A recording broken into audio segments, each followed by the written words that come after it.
I don't know what's going on here. Why have I got the sounds coming out? I've got... Why is the sound keep coming? I don't know what's going on here. Oh shit, let me just shut down... Why have I got the sounds coming out? Down Firefox. I've got... Something's... It's just going round and round. Keep coming. It's going round and round and round. Oh shit, let me just go away. Go away. There. I couldn't find the tab. It was playing several copies of it and I don't know where it was, so I just killed Firefox. Anyway, sorry about that. So hopefully that'll be good now. We've got Hidden History Ray, Vacant Haven, Exploring Within. Let's bring him in and then I'll just say hello to everybody. Hello. How you doing? Hello. Evening. Everybody, right. Yeah, not too bad. Just checking the volume levels are okay. Somebody wants to say something? Right this end? Yeah, seems all right. Can you hear me, Ray? Yeah, I can hear you perfectly fine now. Can't hear Matt, though. You can't hear me? Yeah, I can't hear you, mate. If you can really? hear me. Well, you just responded I can hear you. perfectly to what Matt said.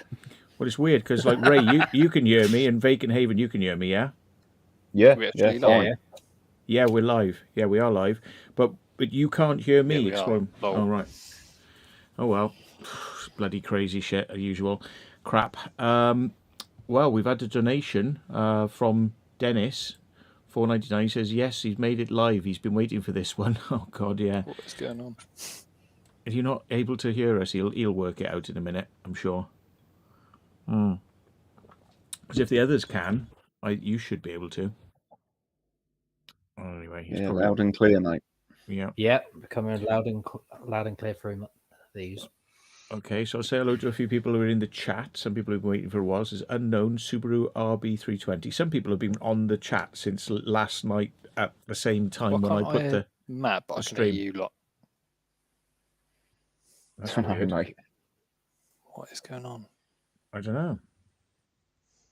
Do you want to drop out and come back into StreamYard just in case it's that? I'll kick him. Look, I'll kick him out. Kick from studio, right? I'll kick him. Bye, Steve. Right. So he'll just come back in now and then it might fix it. Let's see if that works. Anyway, yeah, some people have been on the live stream sort of chat window since yesterday, which is like pretty crazy. So anyway, Icy Diamond, Mark Urbex, Chris Sykes, Eden Valley Drones, Exploring with Kim and Dan, Vacant Haven, he's here, Scandinavian Urbexing, Peter Gurney, Simon Thompson, Sage Animist, Carl and Nikki Coombs. Let's have a look, scrolling down, Stephen F. Rose, Icy Diamond, DVDs for Yeah, Karen Gill, Catherine, Gareth Jones, Decay in the UK, Melissa Jones, Paranormal, Karen Gill, yeah, Albie A, Scott McPhee, Well Known Unknown, skipping all the ones I've already said, Paper Rocket Man, Jimmy Wilcox, Travelling Van Man,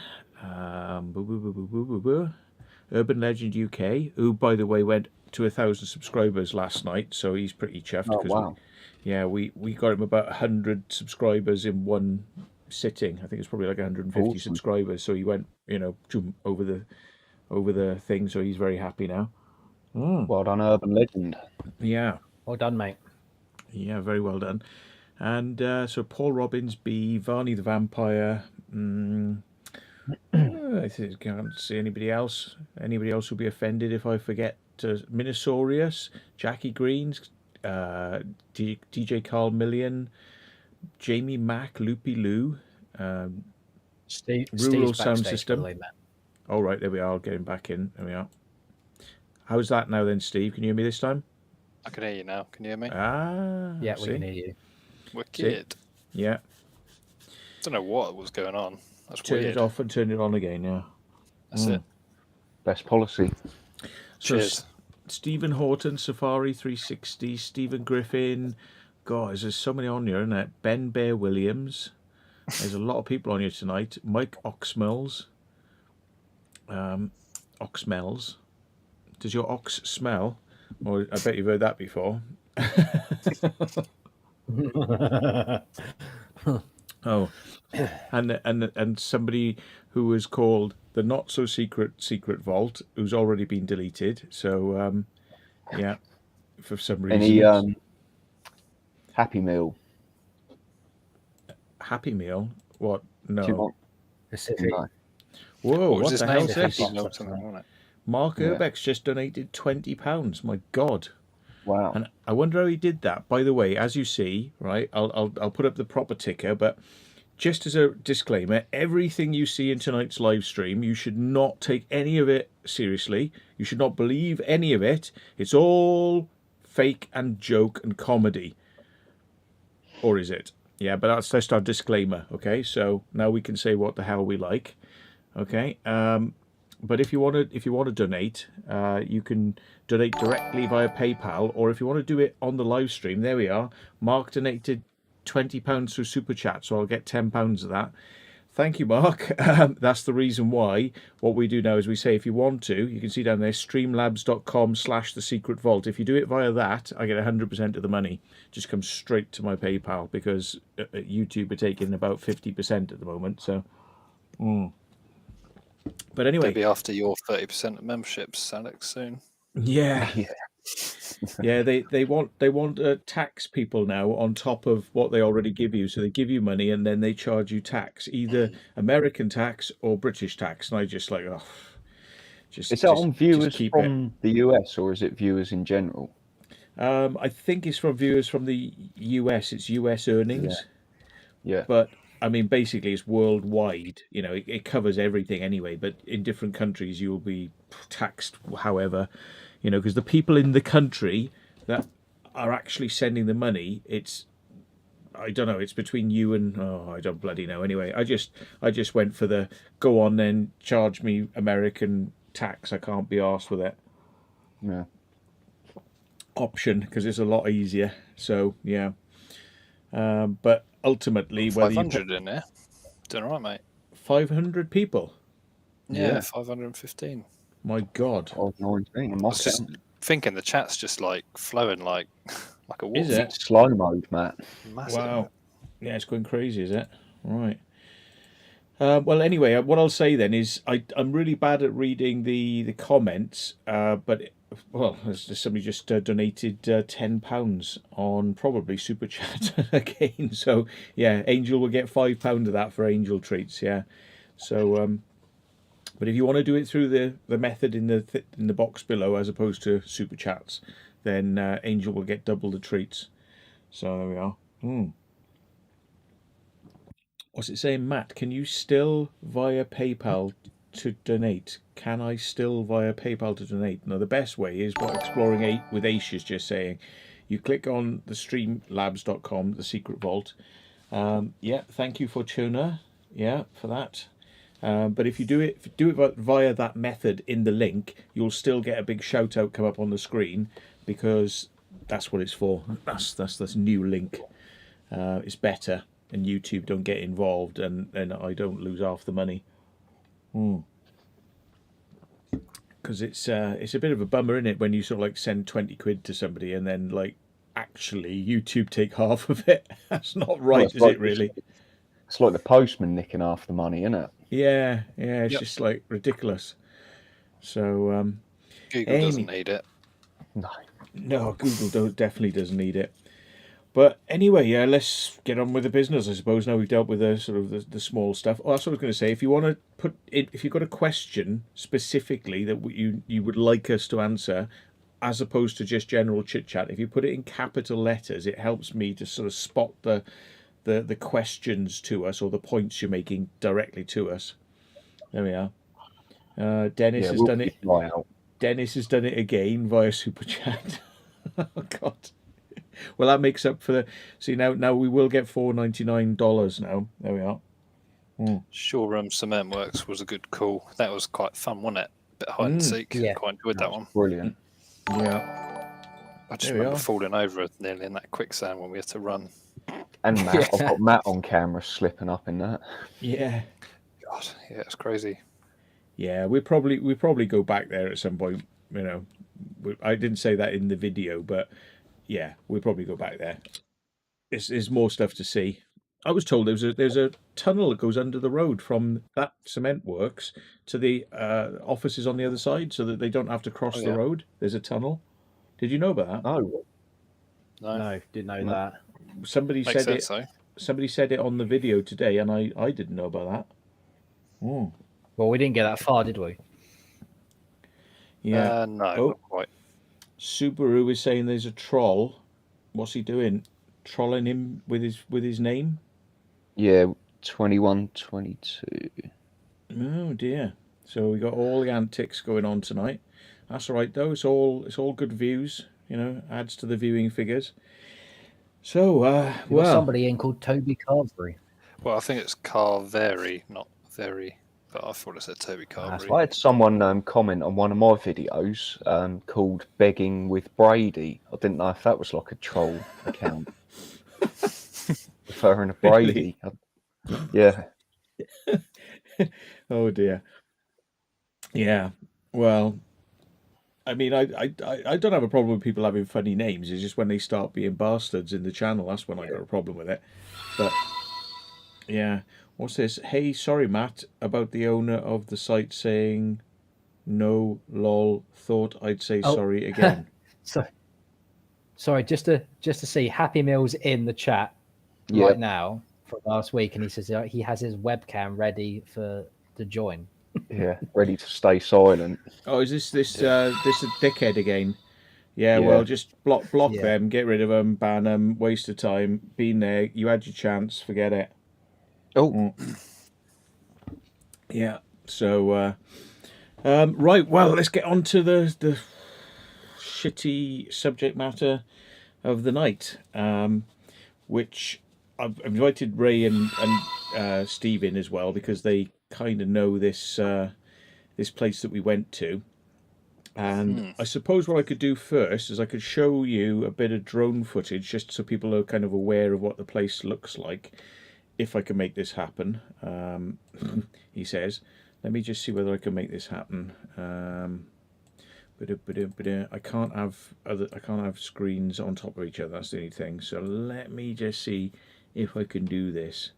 Right. It was a proper fortress, wasn't it, the building? Yeah, so if I bring this up a bit bigger, like this, and let me just see whether we can play this now.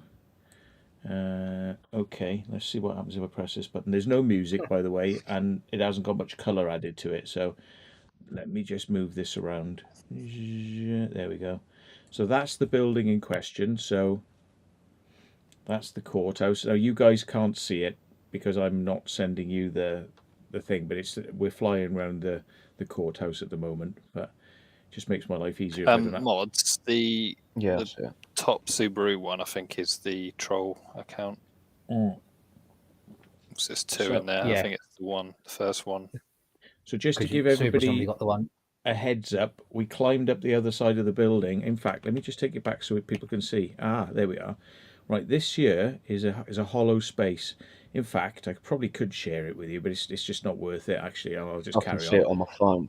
Yeah, okay. So this thing here, we put a ladder up here, climbed onto this first stage, put a ladder up here, climbed onto the second stage, and then we're on the roof.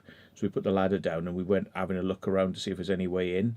I do remember from my drone footage seeing that this window up here was open, but on the night I couldn't remember, you know, that was the window that was open.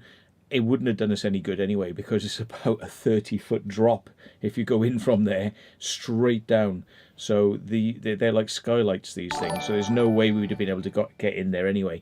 But we went up there to see whether there are any doors or windows open because this is an abandoned court. So Matt, just hey. check the private chat, mate. Okay, let me just sort of go back to the normal thing, StreamYard. There we are. And then I will check the private chat as you are saying. Let me just have a look. Private chat. Your call. Don't know if that. What? Sorry. There you go. Just typo. Oh, right. Okay. No worries. Yeah, no worries. I don't mind, other calls coming through. That's fine. Yeah. Okay. No. Right. Sorry. Yes. So that's basically the place that we went to, and we sort of got on the roof, and then yeah. So that was me flying the drone. About a week prior, we went there with a load of people, and people were sort of like saying, "Oh, come on, let's just go for it. Let's go for it." And I had cold feet because I was literally cold for a start. I didn't have my hat, I didn't have my thermals, and it was bloody freezing. And also, it was a lot of people, so I kind of thought it was a bit like a bit of a circus. It was going to just be way too many people trying to climb up a ladder, get onto that first stage, then climb up onto the second stage. I thought, to be honest, it's best to do it like one extra person or two people. That's it, max. Just to keep it very sort of quick. And I thought it was best to be done at night, obviously, because people are going to see what you're doing if you're doing it in the daytime. And I thought it'd be probably the best time to do it would be sometime after everything had shut. So the pubs kick out on Saturday. Sorry, this was a Sunday at 10 o'clock. And then we just had to try and find a moment that was between cars coming round the corner and driving up that street, and any people that might be walking around. So we sort of timed it as best we could, and myself and Vacant Haven over here, down there, he was with us, and we sort of came with a ladder across the street, got it up there, and we thought we were doing really well. Then, hey presto, a car comes around the corner and spots us. Now, 50-50, is that person going to be an arsehole and ring the police? And yeah, I think the answer to that one is usually yes, they will. They've seen Problem some. is, the police station is literally 500 yards down the road. Yeah. Couldn't be worse, could it? Well, that's it. So it did take him a little while to get there. It took him about 5 minutes, something like I that. think it was a little bit longer. We had a good scoot around before we saw sort of torches and 10 minutes, you reckon? a bit longer, yeah, about quarter of an hour, 20 minutes. Yeah. Oh, thanks, John Turneron, for £5 donation. It says better value than the TV license fee. Yeah, nice one, man.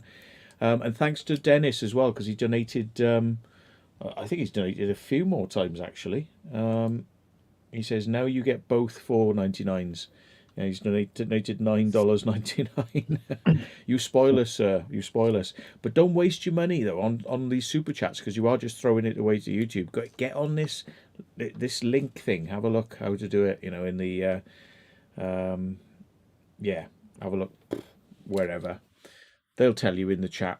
But so yeah, where were we then? We're on the roof. We've been caught by the car. Yeah, we seen. That's right. Yeah. So do you want to sort of like tell people a little bit of your perspective? Sort of like we'll go from the beginning, I suppose, and what you were thinking about getting up there, and then what we did once we were up there. Well, what I was thinking was it was probably the perfect time to do it, like you said, Sunday night, getting on for midnight. And it was clear, wasn't it? Right until I climbed to the very top of the ladder. We're just about to bring the ladder up, and the car drives past. Now we had a little scoot about on the roof, looking for little possible ways in, and we get to the very end, and I think you, Matt, noticed a few torch lights coming from the opposite road, and that's when we thought it could be security, possibly police, but yeah, our whole idea was to lay low for a little bit, and hopefully they'd maybe go away, get bored of looking, see if anything's broken, and see that nothing is broken, and then do one. Yeah. But how long did we spend on the roof? I don't know. It was about another 15 minutes after that, was it? No. No, was it half an hour? I was getting on for about an hour, mate. Was it? Oh shit. Yeah. So we were laying low on the roof for quite a while. Were you Yeah. stargazing? Do you have time to like Yeah. look up at the stars and I stuff? could see Orion's belt. Nice. Well, you could see Uranus as well. Yeah. I wasn't going to say it, Ray. I was going to avoid the Uranus fucking joke. But yeah, the next thing was the low hum of a police helicopter, wasn't it, Matt? Well, yeah. I mean, I suppose going in strict time order. I mean, we saw all these torches, and then they were coming around different parts of the building. So they're obviously walking all the way around, and there was more than one torch, and then there was like a big torch. So I went from where we were like hiding on the top of the building, and I decided to take a chance by like walking down the steps from the top of the building. Hey, Kaylee Reddy, thanks for your donation. That's very kind.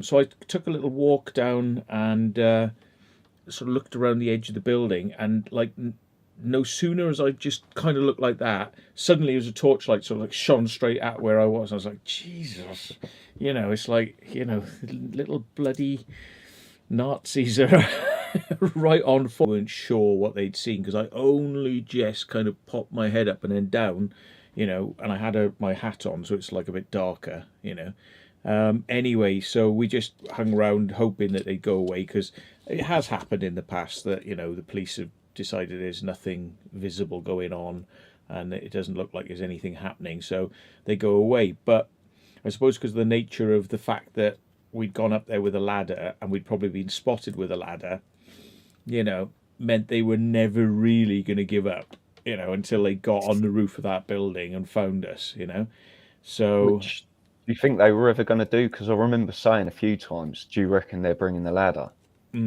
Because they had dogs, didn't they? They had a dog unit out. They had a dog unit there. There must have been about at least 10, minimum of 10 officers around different parts of the building, And yeah, Ivan M5AXA, thank you for your £10 donation. I don't know if there was a message with that, but yeah. Well, we kind of hung around, didn't we? And then sort of hoping that they would kind of go away. They never shouted to us once. No, not once. They never shouted, "Are you up there?" Or come down. But the thing is, Matt, was there another sort of escape route the opposite side of the building, similar to the way we got up? Well, funnily enough, it's a mirror image of that side that we got up, except it's been walled off, so you can't get into it. But they worked out that we could only get one way up, one way down. There was only one way to get up and down, yeah. And I mean, they had every corner of the building covered. So if we tried to, there's no way you could get down. You'd have had to have had a rope and a rope ladder and something like that, and you'd have been spotted, So all we could do is, just see whether or not they gave up. And then, as Vacant was saying, then next thing we hear this low sort of throbbing motor sound, and then Eurocopter. yeah, and then we get a bloody helicopter starts coming across in the distance, and I said, well, it might not be for us, but you kind of know it probably is. And of course, at that point, they're flying past in the distance, like not trying to show that they're interested in us, but of course they've got us like that on their screens in there, looking at us through thermal or infrared. Even though they're not shining a light at that point, I said, they're watching us right now. They're watching us. You watch. So the you helicopter. can tell which way it's facing, can't you, from the port and starboard light? Yeah. So it's pretty obvious where it's going. And I think at that point we were just sat cross-legged, weren't we, Matt, on the roof? Yeah, we were just like sitting with our backs against the wall, with our legs out on the floor, just sitting there chatting. And I said, right, now I'm going to have my last cigarette, I think. Yeah. Yeah, and I said, don't light it. Because if you light that, it goes off like a grenade on thermal imaging. So it's like, not that they couldn't see us. I'm fairly sure they did see us. So then I said, so I got my camera ready because I thought, well, I know what's going to happen next. And then the police helicopter went away, and then it came round the building again. And I said, any minute now, we're going to have it. Well, I've got that. Do you want to watch that piece of video? Hang on. Oh, I'd love to see that, Matt. Yeah, let me bring that up then. I'll share the screen so you guys can can see it this time, so I'll share that with you. So you should see now. So yeah, that was the old. Yeah, right. So hang on, let's get the other one then. Which one was which? I think it's. Yeah, so I'll tell you what, I'll show you us climbing up the building first, right? So that's this bit of footage. So it's not us climbing up all the way because I had terrible trouble. Oh, shit. I had terrible trouble with the body cam that night because the body cam didn't want to play ball and I couldn't format it. So when I got it working, it was basically it started recording when we already got to the top of the ladder. But also in resetting the camera, it turned off the infrared mode, so there's no infrared light. So this is just literally pitch black, and I've turned the brightness up loads and loads. That's why it's really noisy. But you know, this is just us up on the top of the building. What's that?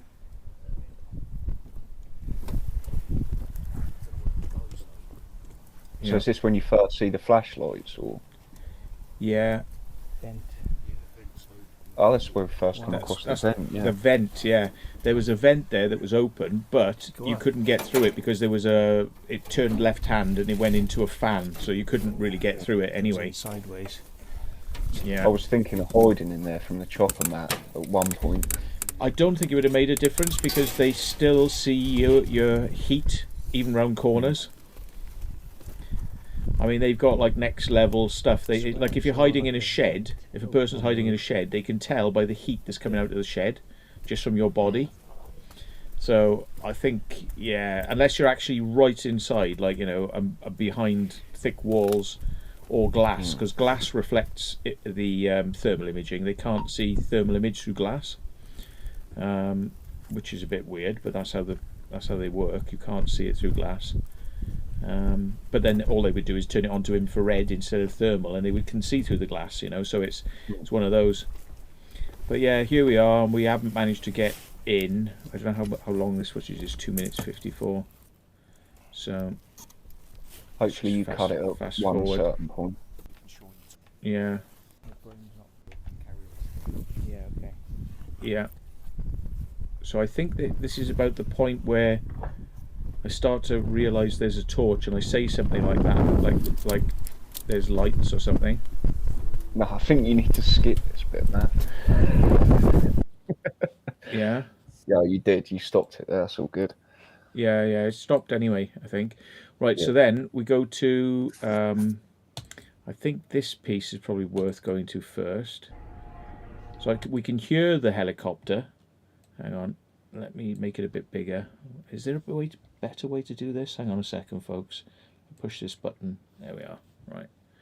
So I can fill the screen with it then. So, oh, thanks, Chris. Car repair funds. Yeah, we'll come to that bit in a minute. Thank you. Yeah. Right. So that's the moon. You can see the moon there. And I haven't lightened this footage up yet. There's probably a bit more detail you can get out of it, but this is just like pitch black. Can you see the torches? You can see torches sort of in the trees messing around in the corner. Yeah. Right, okay. And then the helicopter, as I said, it did one pass and it flew away. And I said, yeah, don't believe that. That's coming back. And it did. And this was as it came back. Here he comes. Here he comes, indeed. That's always terrifying. Here he comes. There's the big searchlight. It's like, hello, boys. We're like, yeah. Not just like that. So yeah. Yeah. We both started waving to him, didn't we? But now you can see it's like daylight up on the roof now. It's like we've got our own light source. And this is the first time they shout, the coppers. Make yourselves known. Alright, mate. He says there's going to be a police dog up there in a minute. I doubt that very much. Like, how are they going to get a police dog on the roof? No, I don't think so. No. We'll come down now. How many police cars were in total? Ooh, I'd say about 6, 7 There's only cars. 2 of us. Yeah. It's a bit overkill, isn't it? Yeah, there Yeah, were oh, even yeah. there were cops around the corner dealing with towing our vehicles as well, because that was happening. So if you listen in a second, you'll hear my car alarm going off. Hang on.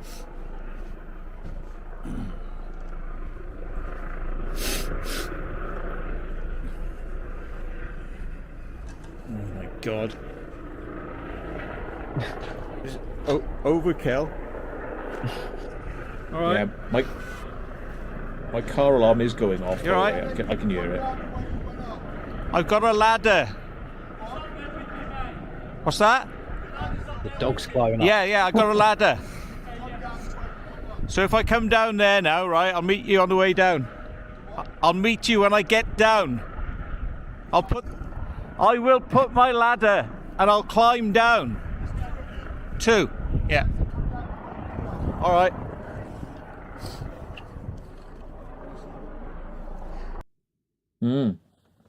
How did So- they know it was your car then to tow it away? Well, And yeah. Alex's. Yeah, That's a bit weird.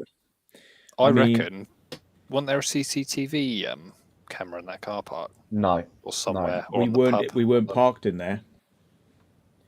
We weren't. Oh, parked in okay. it. Yeah, that was probably wiser. So then I got body cam footage, which you've seen one of us on the roof, but then I've got the body cam footage of us going down, and it's a bit better, so you can see us climbing down the ladder now. All right. Yeah, can you maximise that? Oh, sorry. Hang on. Yeah, I didn't realise it wasn't stretched out. Thanks for pointing that out. Ooh. Oh, right. That's sort of better. Yeah. Yeah, that's much better. So 1, 2, Cheers. 3, 4, 5 police officers there. Should 6, overlap it a bit. 7. So At that's least, There you go. at least a cable 8. distance So there's from each other. 8. There's 8 in shot there now. There's 8 just in shot. You okay? So 9, 10 if you include the helicopter. 11, 12 the 2 cops around the corner dealing with the cars. We come in peace. We come in peace. Take me to your leader. Yeah, I wish there was a leader on the Yeah, bloody no worries. on the desk that night. Where I can see them, please. Thank you. At the moment, you're under arrest on suspicion of burglary, so you do not have to say anything. Straight in there, aren't she? Straight in there. Not like, hello, what are you doing And here? anything No, that you do nothing. so may be given an evidence, alright? Okay. The necessity for your arrest is for a prompt and effective investigation and to prevent any further damage Yeah. or loss to property. Step down here. Yeah, well, we haven't actually managed to get in anywhere, so. Stay here for Not me, interested. alright? Yeah. Just going to grab some details from you. She shaved her eyebrows off, hasn't she? And then drawn them on with a magic What's your marker. name? Matthew Williams.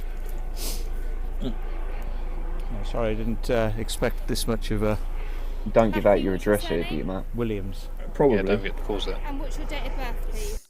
Ooh, so there we are. I'll stop it there. But basically, if we skip on a bit, there's I'll no be back in a point. minute, guys. I've got this- I'll have to make sure I don't do something daft like give out my address or something. First name's Matthew. I'm going to pick up later. 13. Yeah. But they just literally, they got a van. Okay, something. They got a van for us, and like a couple of times I said to them, like, you know, so do you want me to tell you why we're here? And they're like, no. And it's like, so I'm like, well, when are they going to ask us? When are they going to? Sorry, let me just bring it back to the multi-screen. Whoops, and take this screen share off. There we are. We're Wow, back now. 727 in chat.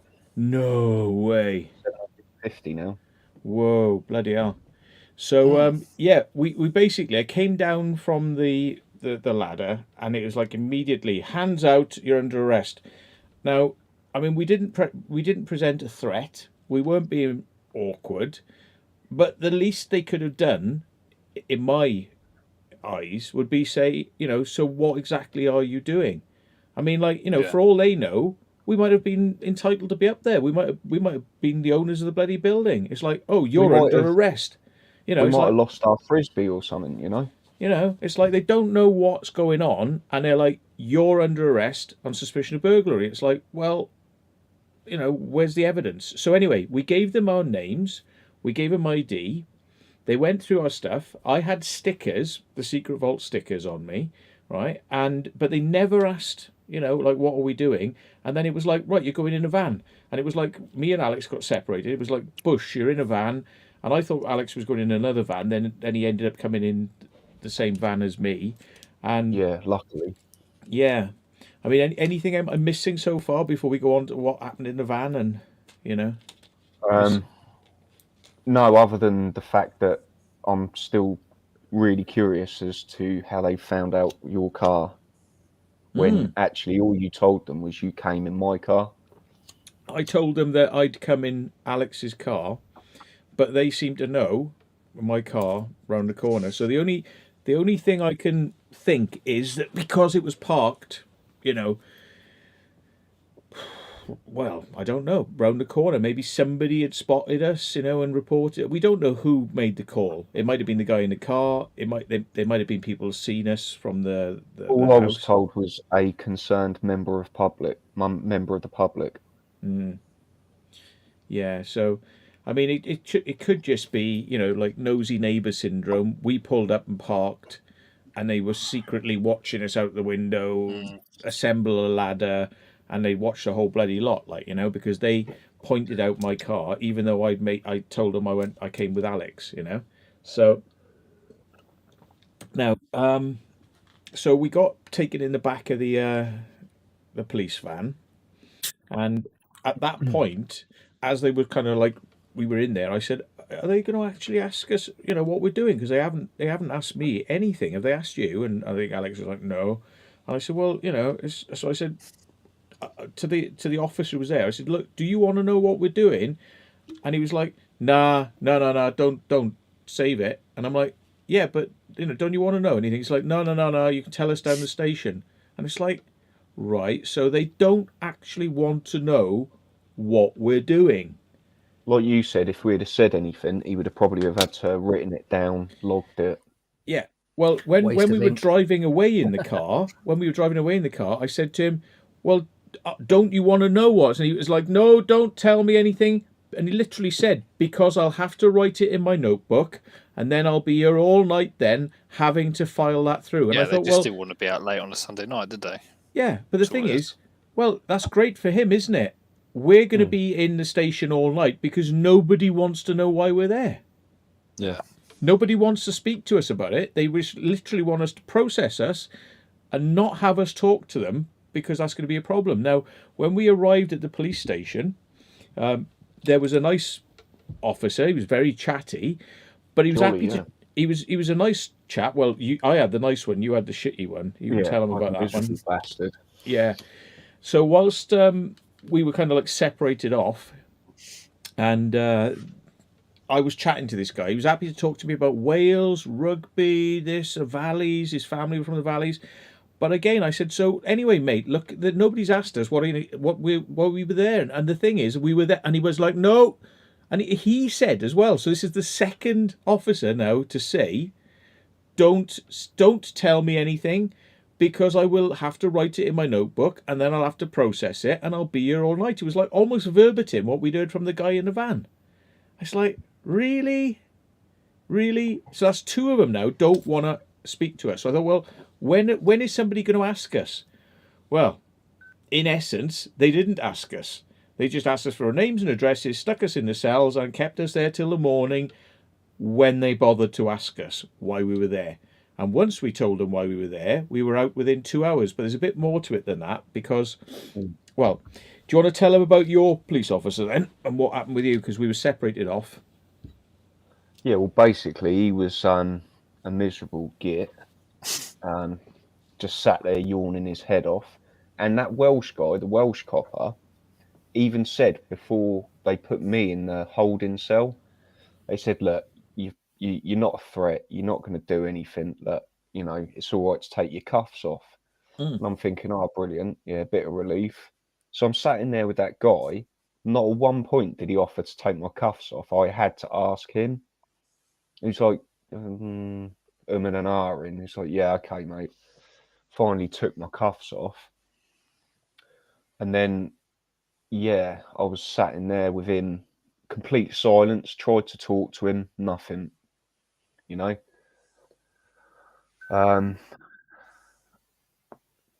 bit of paperwork, and then we were whisked off to, you know, the front desk to have our charges read and all that malarkey. Well, it wasn't charges; it was the reasons for holding us, wasn't it? It was Yeah. because being charged with something means they got evidence. And at that point, there was a suspicion of burglary. You And know? what was it? Vagrancy? No, that was me and Torquay. You got that. You Oh, got that from a different Yeah, that was- story. Oh, okay, sorry. It's a completely Still different. observed though. But Yeah. No, they just literally said, you know, we think we're burgling the place, and I said to them, you know, like at the desk, I said, well, hang on, you know, we didn't have any tools. That's all I had was a camera. Now, actually, I'll rewind. When they were looking through my stuff before they bundled us in the car and they put all our stuff in evidence bags, they said, well, I had a body cam. And I said, well, what's that? And I said, body cam. I said, I film everything to prove that we're not doing anything wrong. Da-da! Yeah. So everything we did should have technically been on that body cam, right? Now, why would a burglar film what they're doing, right? And secondly, I said, camera. And they said, no, that's not a camera. And I said, it is. It's the DJI Pocket. Because it doesn't look like a camera sometimes. It's like a bit weird. They thought it was some sort of like camera handle like they did in Torquay. And I had to say, you know, no, it is a camera. And I said, what we've done will be on here and the body cam. And they're like, you know, so now the penny hasn't dropped with them.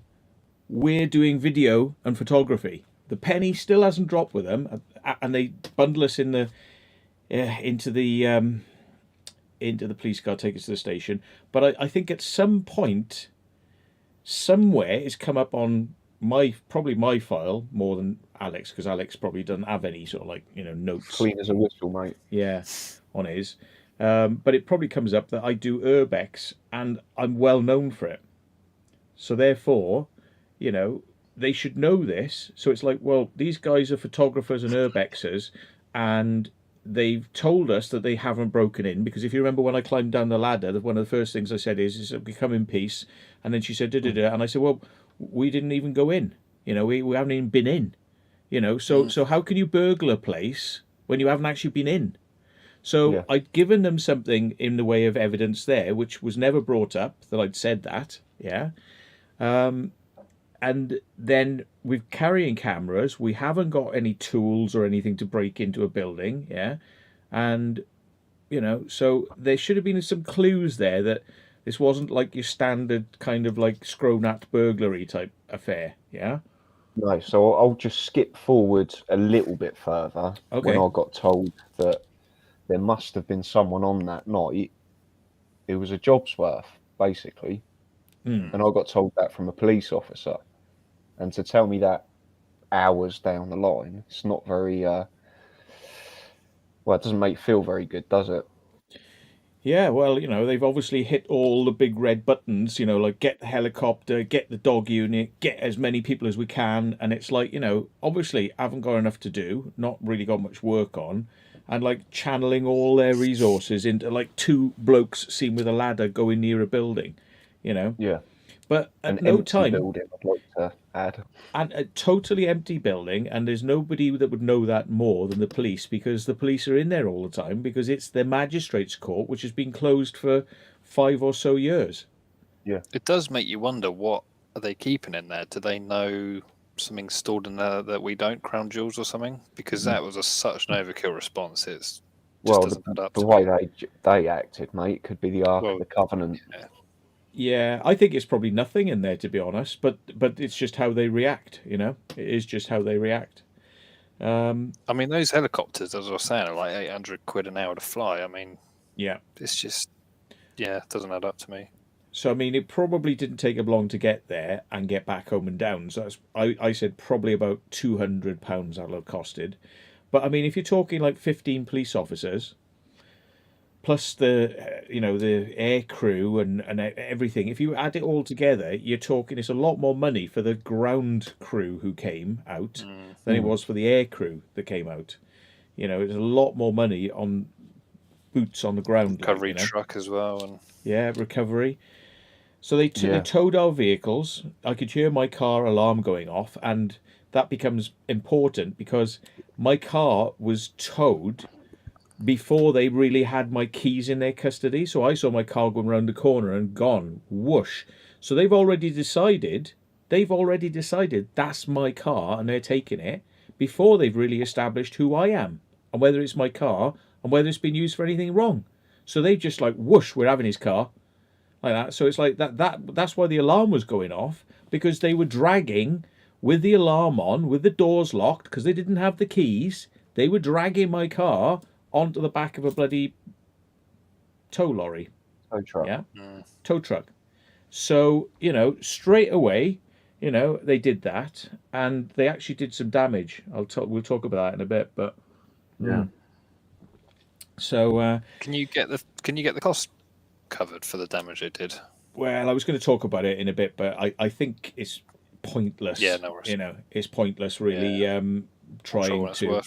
But we'll talk about it in a bit. So I suppose where were we then? So we're in the cells, and like I have experience of being in the cells, and I know they just ignore you during the night, right? And what was happening down a couple of cells down vacant? That well, I got literally an hour's sleep from midnight till whenever it was 7 in the morning, because we had some drunk, fucking drugged up guy smashing his cell door constantly, intervals of like 5-10 minutes, right the way through the night. And what was the police's reaction to him? Yeah, leave him do Let it. him do it. Yeah. Let him do it.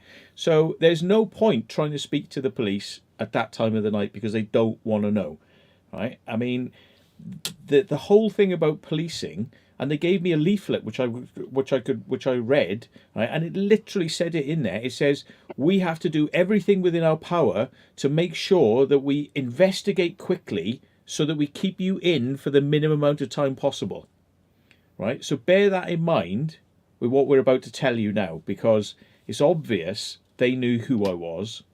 They knew what we were doing.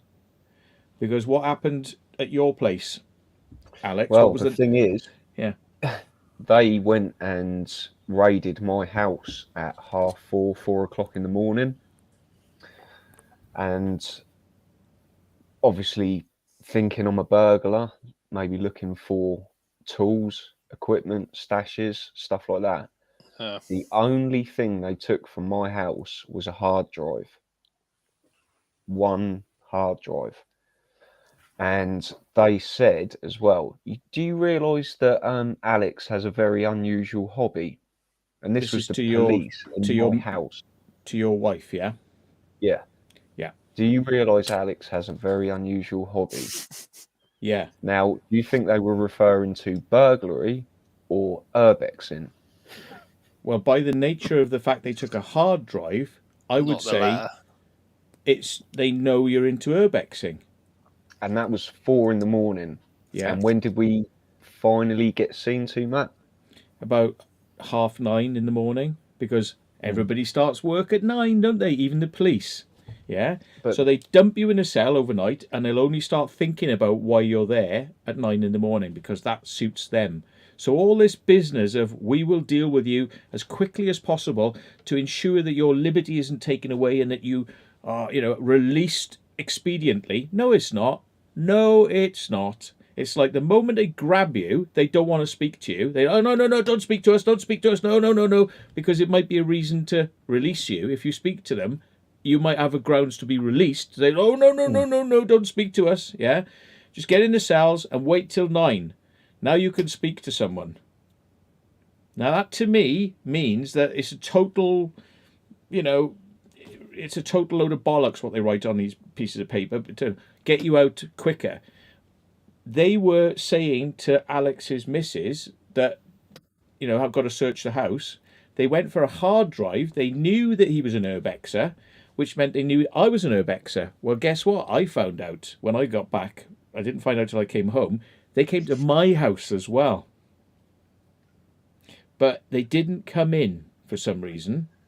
Now, one of the police officers in the morning said, oh, we were going to go to your house, but we'd have had to have taken the keys up there to get in, because otherwise the option was they'd have had to kick the door in.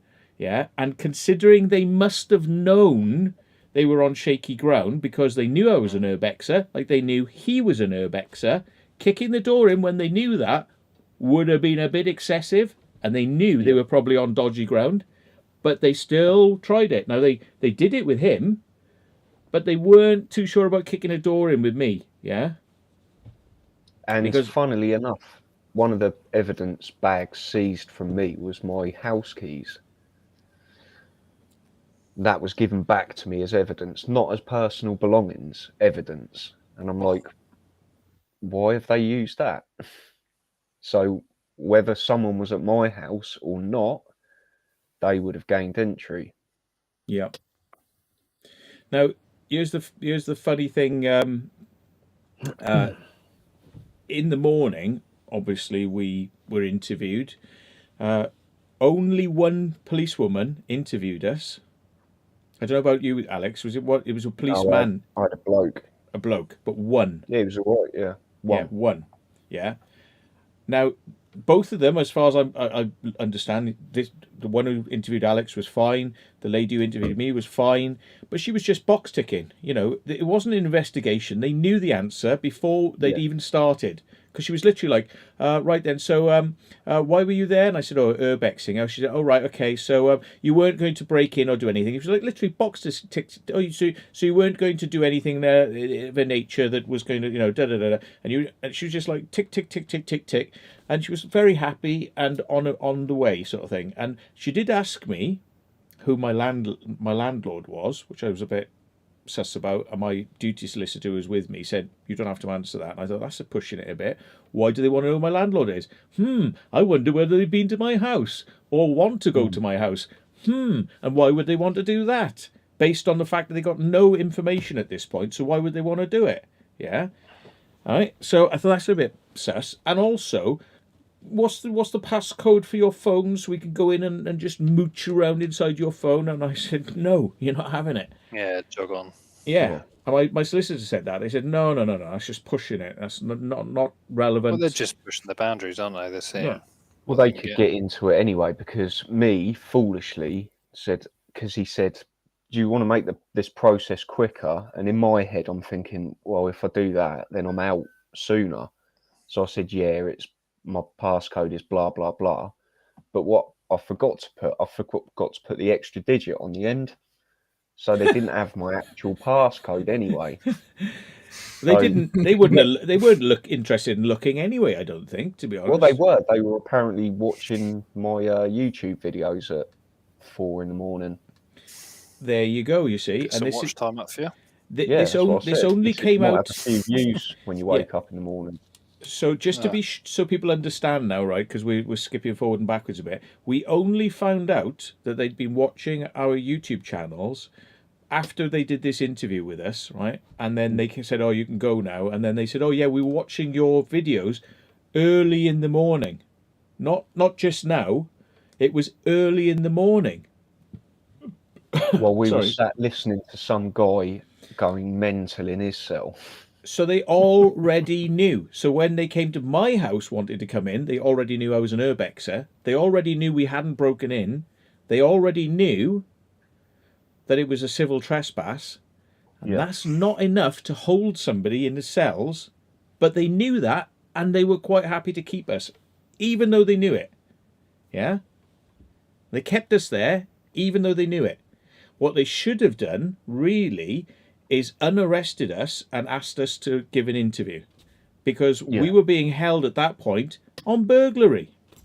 But they'd already established we weren't burglars, and we were urbexers and photographers, and they were in his house taking his hard drive. They were at my house, you know, and they were looking at these videos in the early hours of the morning. So they knew who we were. So why were we still arrested? I think to make us feel as uncomfortable as possible, maybe. Because they can. Because they don't have to do. They don't have to let us go. They can just drag it out. They can get away with it. But the thing is, when we can prove that they knew who we were and they decided to hold us there anyway, just to stretch it out, then that goes against all the police codes of what they're supposed to do. It's So like they're the moment they holding us establish basically- they're wrong, they must unarrest you. Yeah, so they're basically holding us for civil trespass. They're holding us in 7 cells hours, for civil trespass. Yeah. and we know that. So that's wrong. People are and that's, asking. yeah. People are asking in the chat whether they subscribed. I did They're wake probably up watching with now. 2 new I wouldn't be subscribers, surprised. so Yeah, he did yeah, say. if you are watching, Yeah. thanks for that. It's an awesome night. Yeah. I wouldn't be surprised if at least one of them are. I mean, you know, he's probably subscribed because he's wondering what's going to come out about it. And I did say, oh well, we will be talking about this on the channel, you know. So he's probably watching now. I mean, the thing is, there were some of those police were all right, and they were talkative and they were friendly. Once they established we weren't criminals, they started being all chitty chatty and friendly, you know, and all that sort of stuff. But To be you fair, know- Matt, in my interview, right, I spent more time talking to the cop about the history of Gosport and Fareham than answering questions, you know? yeah. Makes it better for you though, doesn't it? Rather than just sitting in silence or. Oh, yeah, yeah. But the thing is, it's like, why at that point are we there? Are we there to entertain the police, or you know, because we're under arrest, and we're not able to go and do what we want to do? You know, Alex has had to take a day off work because he could have been allowed out. We could have been allowed out very soon after getting to that station if they'd spoken to us quickly. Yeah. But they didn't want to do that. They wanted to just let it roll like that, which meant that our liberty was impinged upon, right? We had our liberties taken away from us, imprisoned, and they didn't want to investigate it fast, and they knew what they were doing. They knew who we were. Why did they want to get a hard drive from him? What the hell do they think is going to be on a hard drive, an external hard drive? Well, he told me it was to back up my story. But if that's the case, why are they... Just go on the why have they YouTube got- channel. Yeah, Yeah. why have they got a warrant to search my house for burglary Yeah, if they wanted to back my story up? they already knew when they went to your house that you were a YouTuber, yeah? And if they were unsure about that, they could have spoken to us about it, right? But they obviously knew it, because why would they go there and take a hard drive? What would a hard drive show, right? What would a hard drive show? It's going to show exploration. It's not going to show that you're a burglar. You know, and the funny thing is, why would they take an external hard drive? Why not take the actual machine? Why not take the whole machine that's got your emails and all your stuff on it? Why take Surely an the C external hard drive would drive? be a lot more interesting, wouldn't it? Well, Yeah. Steve, the thing is, that's my external hard drive. I've got a tower here. I've got my laptop. None of it was touched. None of it was it's brought just- in. You go for the C drive. That's your primary, Yeah. because that I mean- contains not only your files but any emails, any browsing history. It's all going to be in the Windows directory. Yeah. And they could have gone above and beyond, but actually, all they're interested in is to see what's on that hard drive. And I think that's excessive based on the fact that they already knew that a couple of guys, right, with stickers saying the name of my channel, saying YouTube, yeah, stickers saying what I'm doing, camera, body camera, he's got a camera, we've all got cameras, YouTube stickers, and they already knew, so they used a false presumption that they were giving, which they'd already knew was then false, yeah, that we were burgling, yeah. They used that as a premise to get a warrant to go and search his place, and what do they come away with? A hard drive. You're having a laugh. This is a friggin' Really doesn't this is make a sense. circus. Yeah. Friggin' I mean- circus. I did have a little thought, Matt. You know, obviously they're trying to change the laws on trespass. I wonder if they're making a big deal of stuff like this to try and say to the government or what have you, look, you know, this is a bit of a problem and it needs ironing out, these laws, you know, to justify making it a worse crime, trespass. What, you think they collect a lot of cases on that and just submit it to government and Maybe Well- using it as an example. Well, the thing is, the whole reason, this is what I understand, the whole reason they relaxed the laws is because trespass used to be criminal.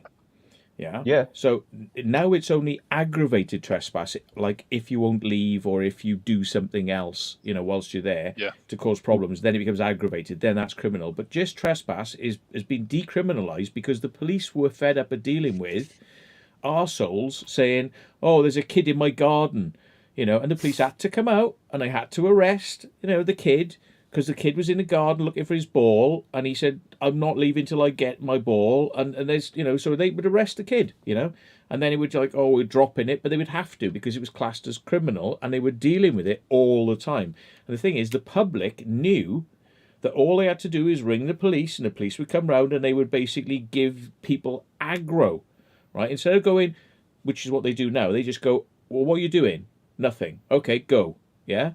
And that's what they do now, and it's just dealt with. Bang, quick, easy, no paperwork, job done. Yeah. What they probably don't want to do is return to a system whereby everything about anybody being anywhere is criminal. Because Yeah, well, Kenneth said they were trying to knock you down a peg or two, pushing your boundaries. But that sounds right to me, who's never been, well, I haven't got any criminal convictions, it's can be a little bit off-putting to certain people, but yeah, I'm going to carry on. I mean, there were some things that don't get me wrong, right? I mean, I know the police have got a job to do, but there were some things that the police did that night that didn't make a lot of sense. No. Not speaking to us was just like, oof, like that's brain dead. Yeah, but that's happened twice now. That happened in Torquay and it happened here. So it seems to me like it's probably training and policy, the way they operate. And that to me is not, it's dodgy, it's not very clever. Because what they do is they, rather than speak to you and find out what's going on, it's like, well, I can see that possibly a crime has been committed, even though I've got no evidence to say that it has, but possibly one has, so I'll arrest you on the possibility it has, and we'll find out in the morning when all the police officers come to work at 9 a.m. And it's like a machine. It's like a robotic machine. It is. Yeah. It's like, what's the difference? Why not? You could just send out a load of robots to pick you up. Faceless. Probably do a better job. It sounds like they had their mind set on burglary. Yeah. And I think that because they created so much of a bloody fuss with a helicopter and all, this Star Spangled Banner, like bloody Team America bollocks, then they had to sort of like... They didn't have the SAS rappel down from the helicopters, Yeah. I mean, what were they going to do? Like airlift the dogs onto the roof, was it? Airlift the dogs up, on wires, like get them on the roof. What you could have said, "Oh, well, I parachuted out of a plane, and this is where I've ended up. Can you help us down, officers?" No, I'd say lost my frisbee. My ball went up there. But my missus did make a good point, right? And she did say, whether it'd make a difference, I don't know. But she said we should have made ourselves known as soon as we saw the lights. Yeah, it's a flipped coin. I mean, I think next time I will, and sometimes I do, But on that occasion, I don't think the police themselves knew we were there, because otherwise they would have been creating an almighty row about it. Well, like you said, they didn't communicate to us until the police, helicopter had seen us. It's a bit late by that point, wasn't it? But I was working on the basis that it takes about an hour to 2 hours for the police to get bored and bugger off. Yeah, we've had it before. It was it's a risk that they would just hang on and hang on and hang on. The police are very persistent, so anybody who's thinking of doing what we do, bear in mind they will have a proper go to get you. But sometimes when they just can't find you, they give up. No way out of a helicopter, though. That was the thing, I think. Yeah. Well, for example, right, I don't know if any of you guys have watched my recent-ish video on Bracknell Ice Rink, where I got a COVID fine. We gained entry on the roof. We got in, we got caught, seen by the police. The police didn't want to know because it's a civil trespass. They did not want to know. They were more concerned that I'd driven an hour away from my house. Yeah. So that's how it should be.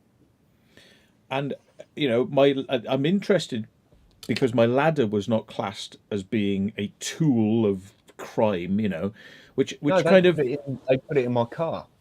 yeah. Did I? They put it in your car, then strangely That's it awesome. transferred itself to my car.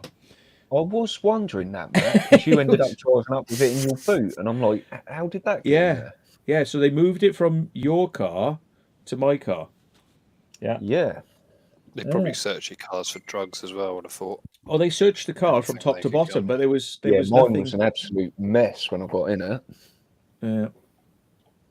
Mine was such a mess anyway that it probably looked tidier after they had a look around.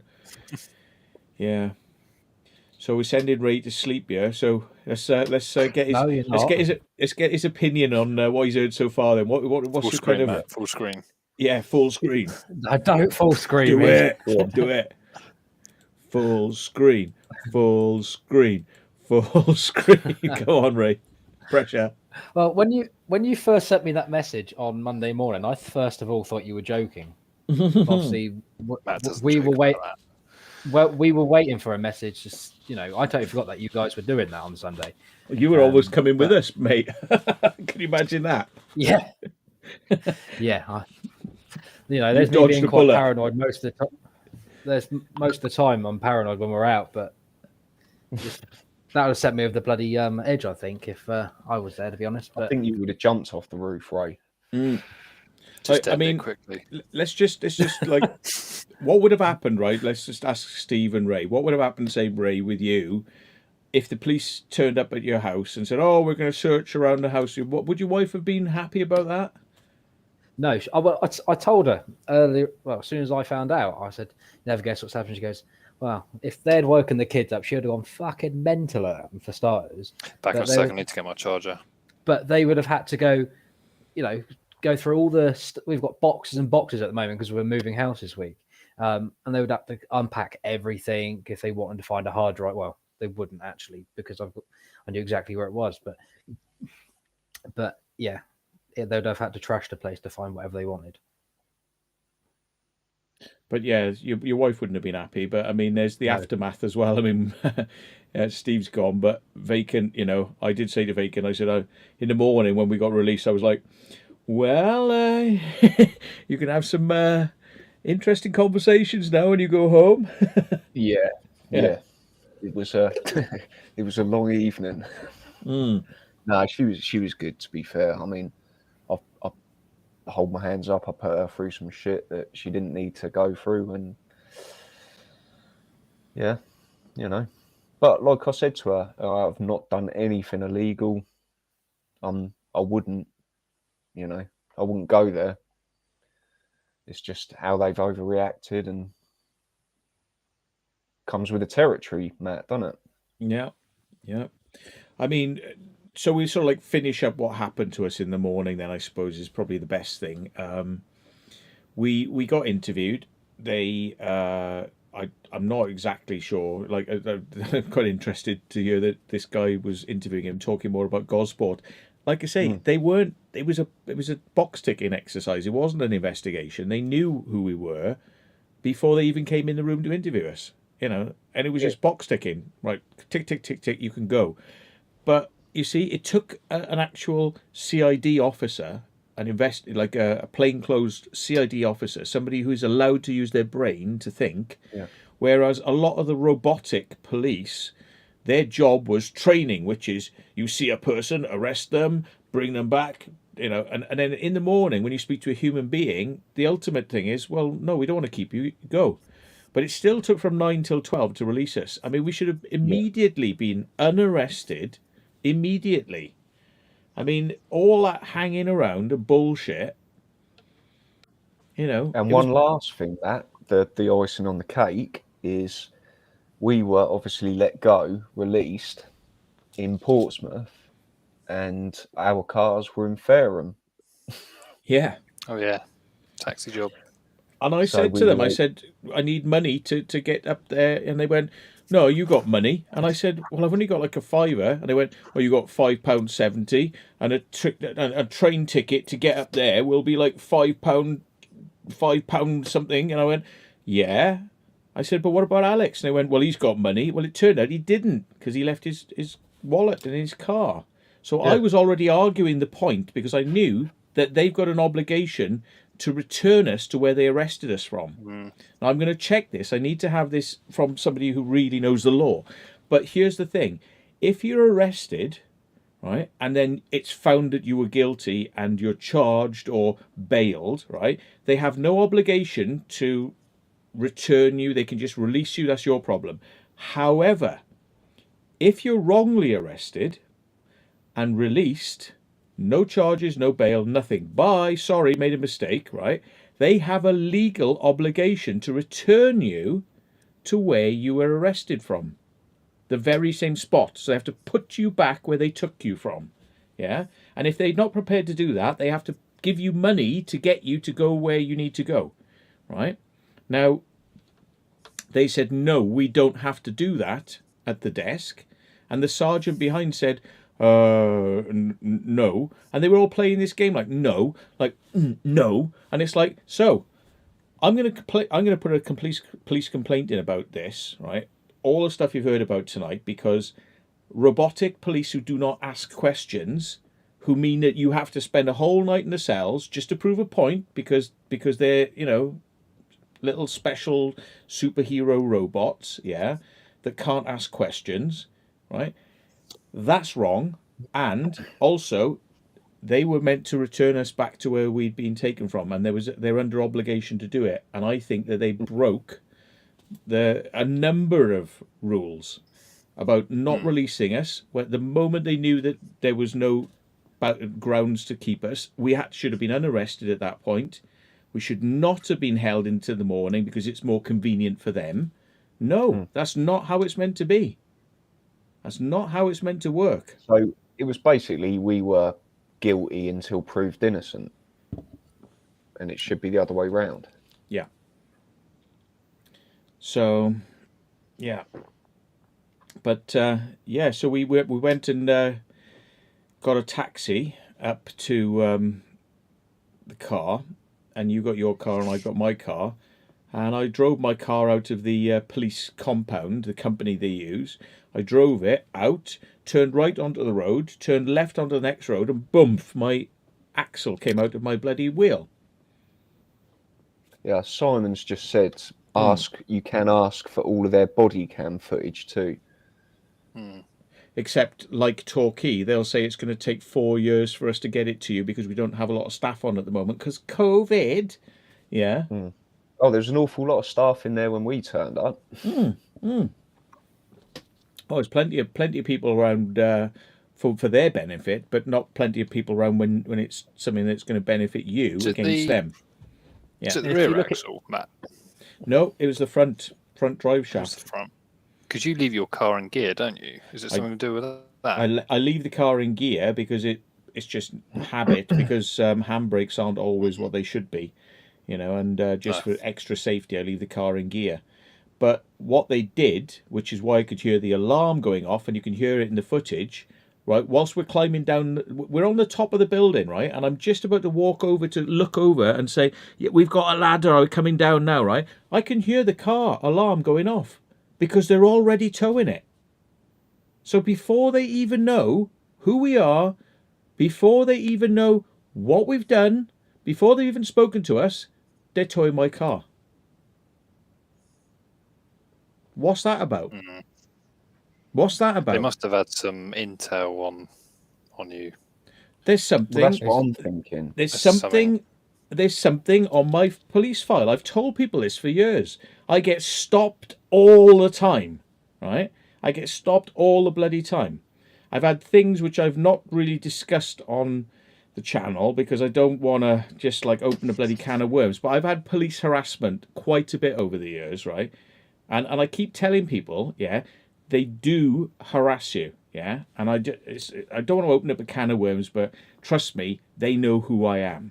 Unfortunately, you know, it means that if I go to a town and they spot my car and something happens nearby, like somebody, like, you know, I don't know, holds up a bank or something like that, and they go, oh, look, it's Matt Williams' car. Right, tow it, you know, because I'm near.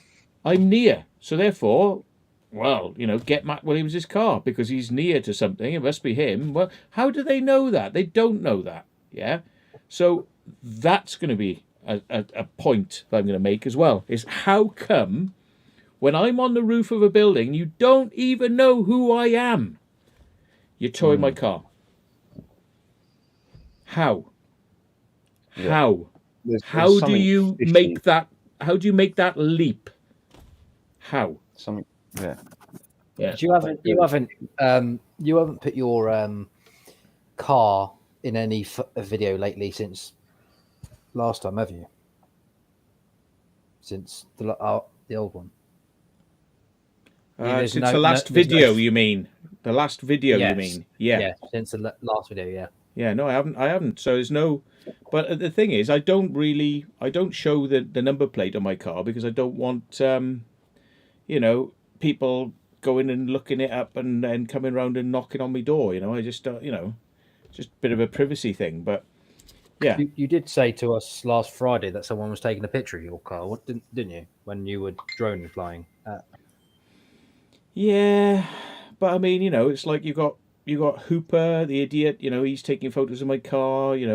People at Rudlow Manor, they all know my car. But this is the thing. See, I mean, it's like that.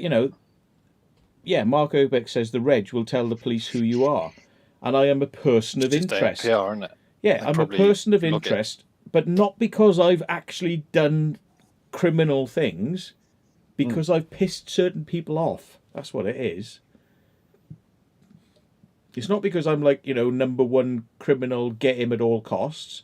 It's like, we don't know what he's up to and we don't know what's going on in his head. So therefore, anytime we can get in his house, go in his house. Anytime we can get his car, get his car.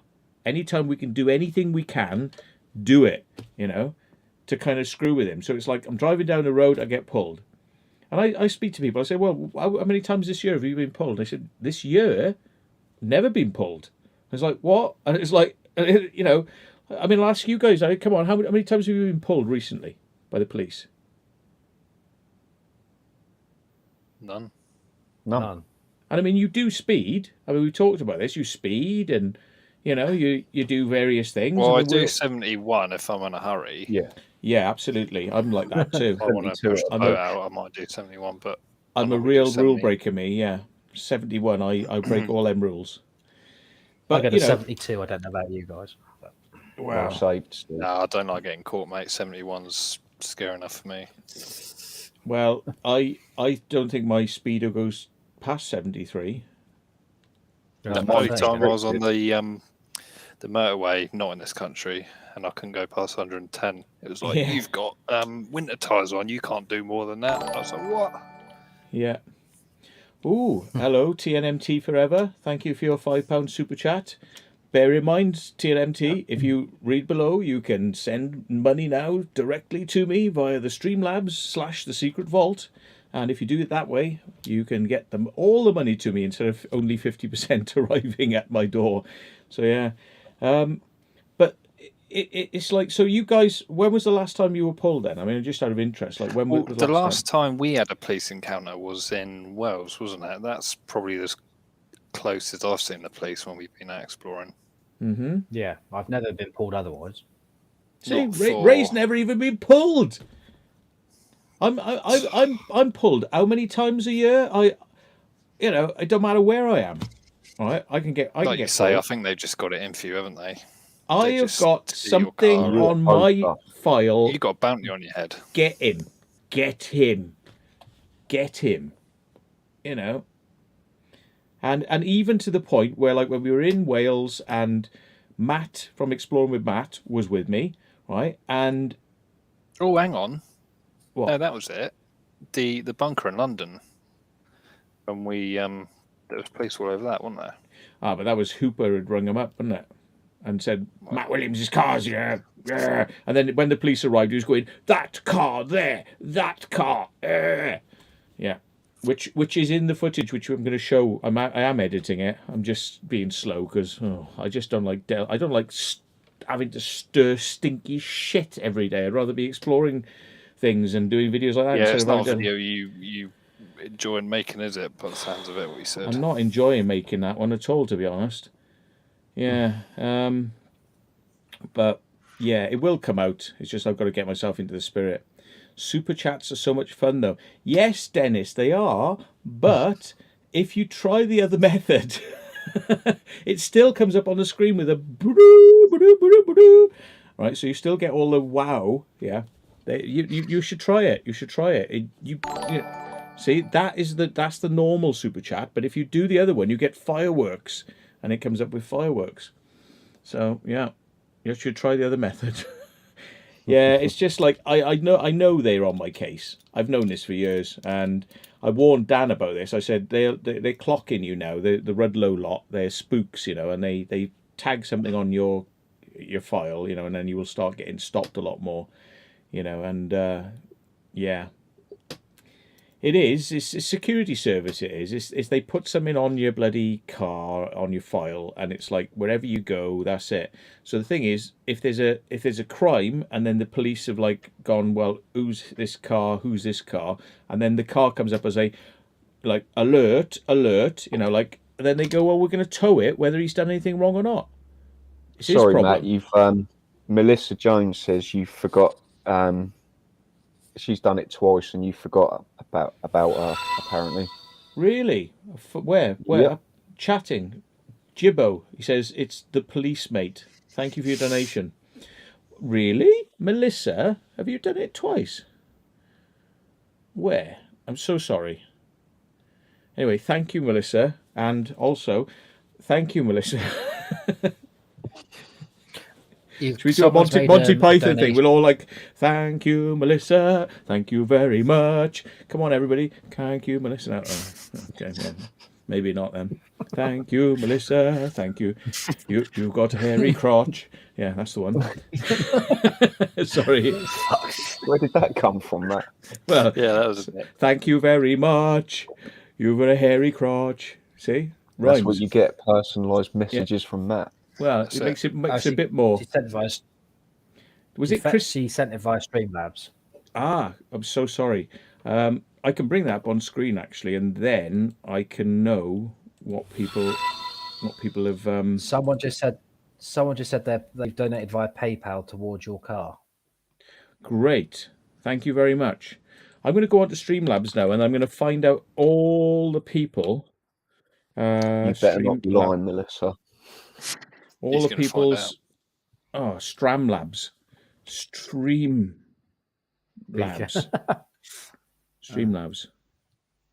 Right.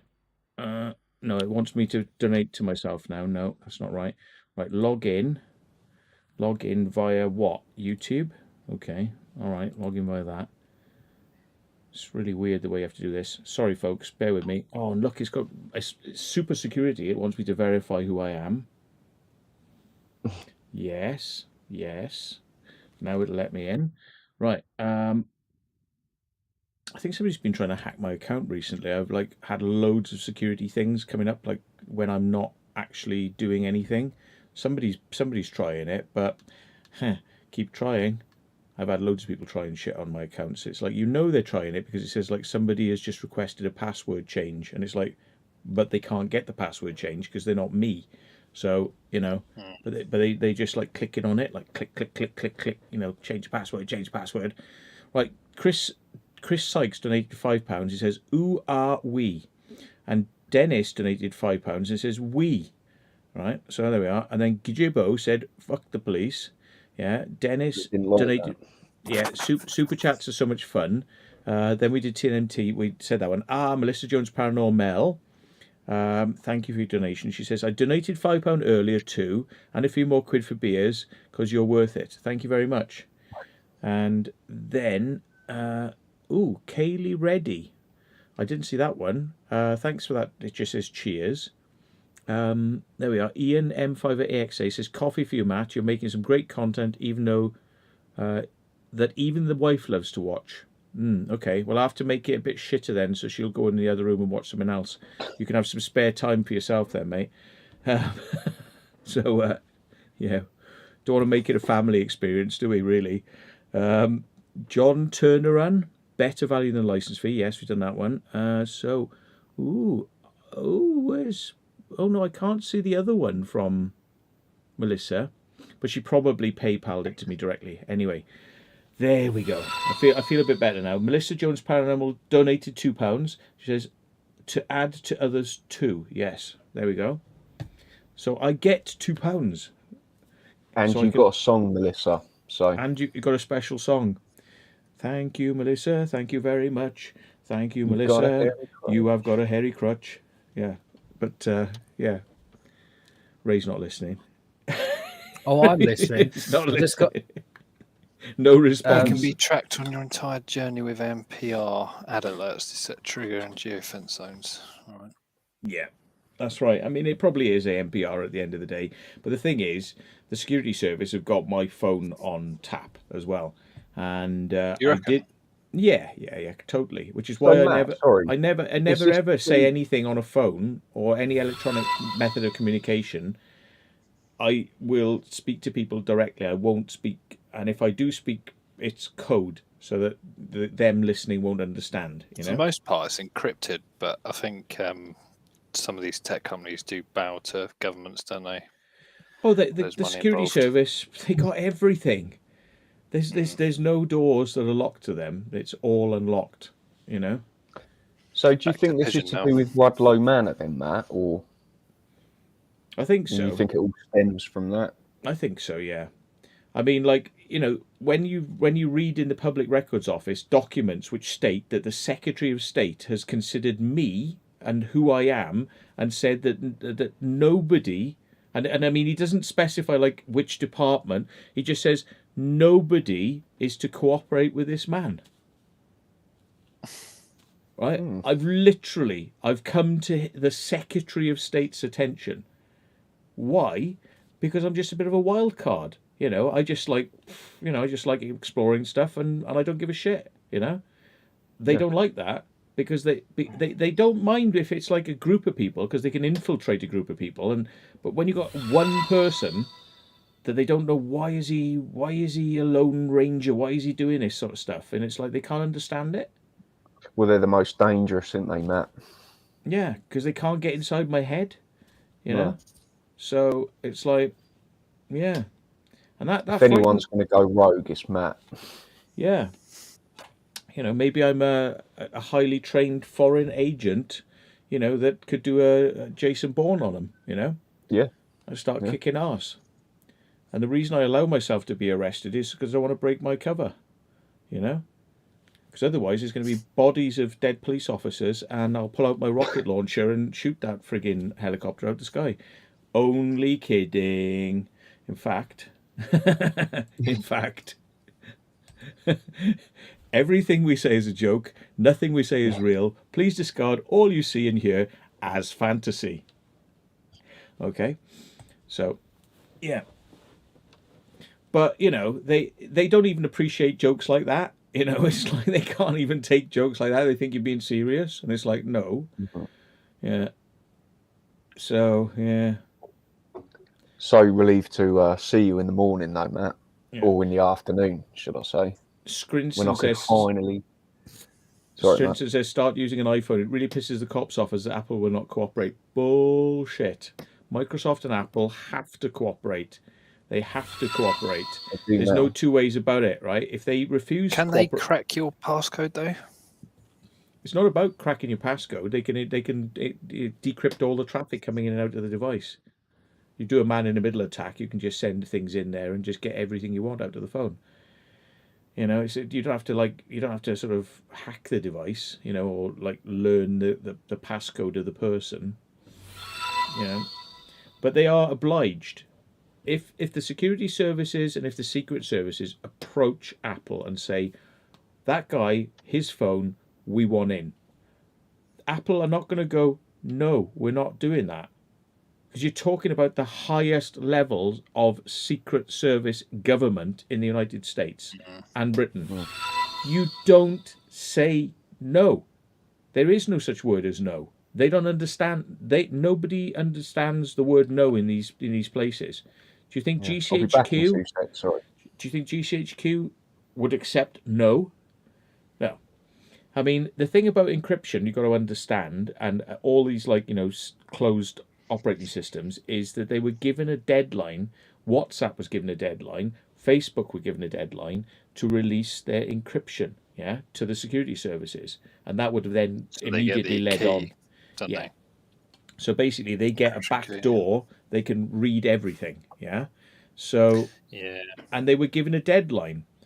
And they were told, literally, this was publicised. It was in the newspapers. A lot of people don't read it. A lot of people don't understand what it means. But basically, they were given a deadline. Here's the line in the sand.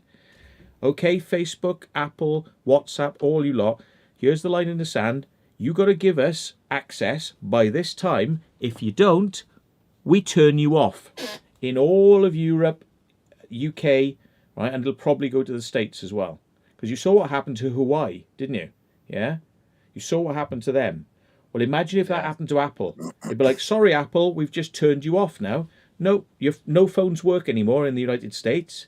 So, are you going to give us these codes then, Apple, or not? I tell you what, half an hour later, they'd have everything they wanted. Boof, everything would come back to life.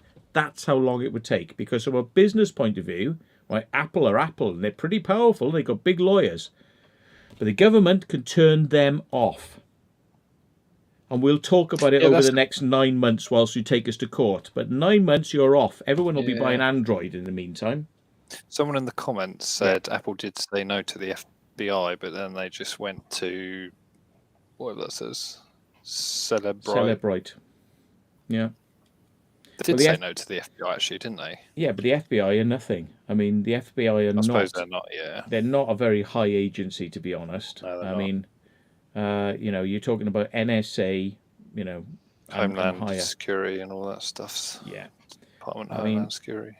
They don't make devices and sell them to the world for nothing. Yeah. That comes with there's a responsibility to government. If you're an American company and you're producing a device you're going to sell to the rest of the world, they're going to say, by the way, for anti-terrorism, we want to know what's going on everywhere. So you're going to give us this stuff, and if you don't, we'll just replace your CEO. And they'd be like, you can't do that. It's like, we replace presidents of countries. Boom. Yeah? And that's literally what it comes down to. We replace presidents of countries. We've been doing it for a very long time. Boom. Do you understand? I think everything has a back door, doesn't it, really? Yeah. Yeah. Whether we like it or not. So at the end of the day, yes, these spooks, they know everything I'm doing, which is why I never talk about anything that I'm doing. If I do, I usually talk about bollocks I'm not doing, and I throw in a load of keywords and shit in there just to screw them around. Standard practice. If they want to go running around buggering about, then that's maybe that's why they're pissed off, because they can't do much to me. I mean, they come around my house. They've searched my house umpteen bloody times. I lose track now of how many times I've had my house searched. Sure, they ain't left nothing in there for you, Matt. Leave a note from next time. Well, there's nothing. I mean, there's nothing that I do that would be worthy of bugging, to be honest. I've had my computer was hacked once, but that was when I was looking into the Wiltshire Police. I went to look on a Wiltshire Police computer because my mate, his father, worked in a high-ranking job in the Wiltshire Police. We tapped his name into a search engine, and we went onto the police website, and my screen just went dunk and went blank, and the hard drive was just and the modem was like going crazy. And I turned the machine off, turned it on, it was and I was like, right. So just pulled it out the network, and I'm like, nah. Formatted it. Sounds like completely a bit of DDoS going on there. Oh, mate. But the thing is, that's the police. And hacking's illegal. Yeah. Why? Because I typed my mate's dad's name into a computer and hit enter to see what he was doing in the police, and it was like suddenly like zonk. Why do you want to speak to him?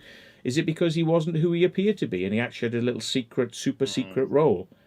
So you're not allowed to ask about him because he's he's Mr. Big, But there you go. I mean, people think this is not fantasy land, right? I mean, this is not fantasy land. It's just obviously all of you people don't do interesting enough stuff to have seen this shit going on, but it definitely goes on.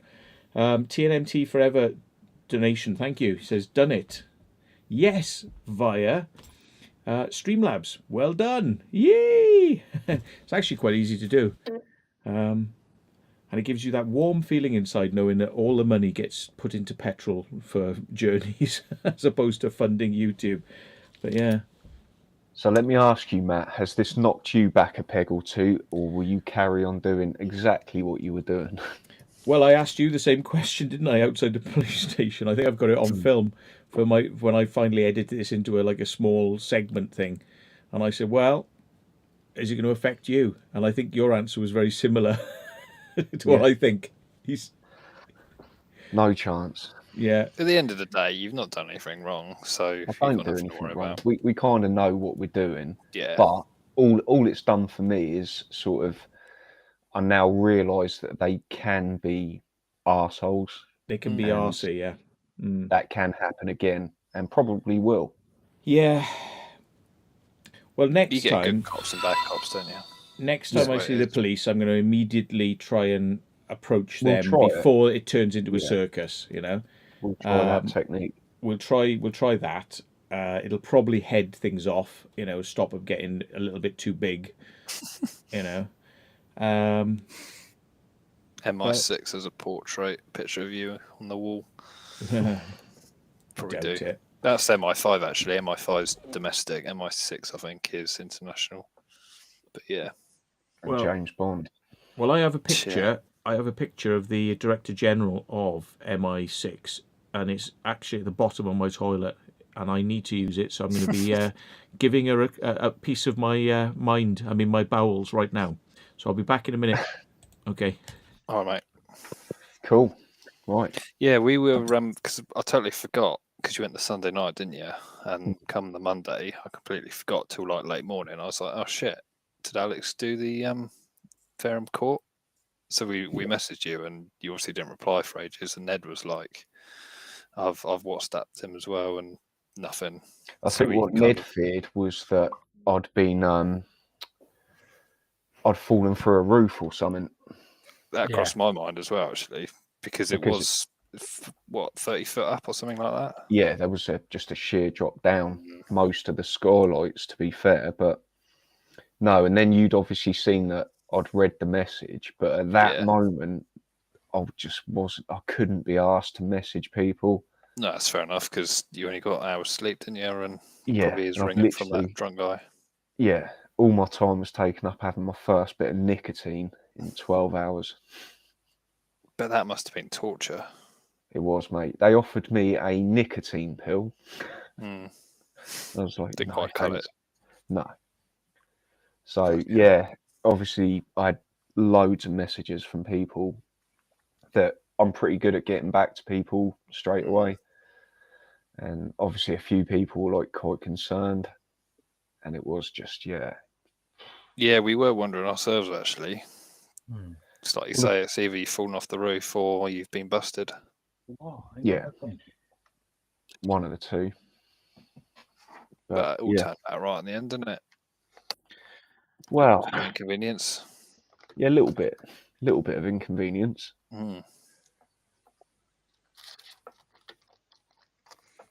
mean, it was a bit of a ball ache, really. I mean, I think on looking back, to be honest, it was just the smoking for me. But nobody really wants to be locked away for a night. I mean, in some respects, I suppose because I'm so bloody used to them, that's why I didn't kick up an almighty bloody fuss about it and just push the issue.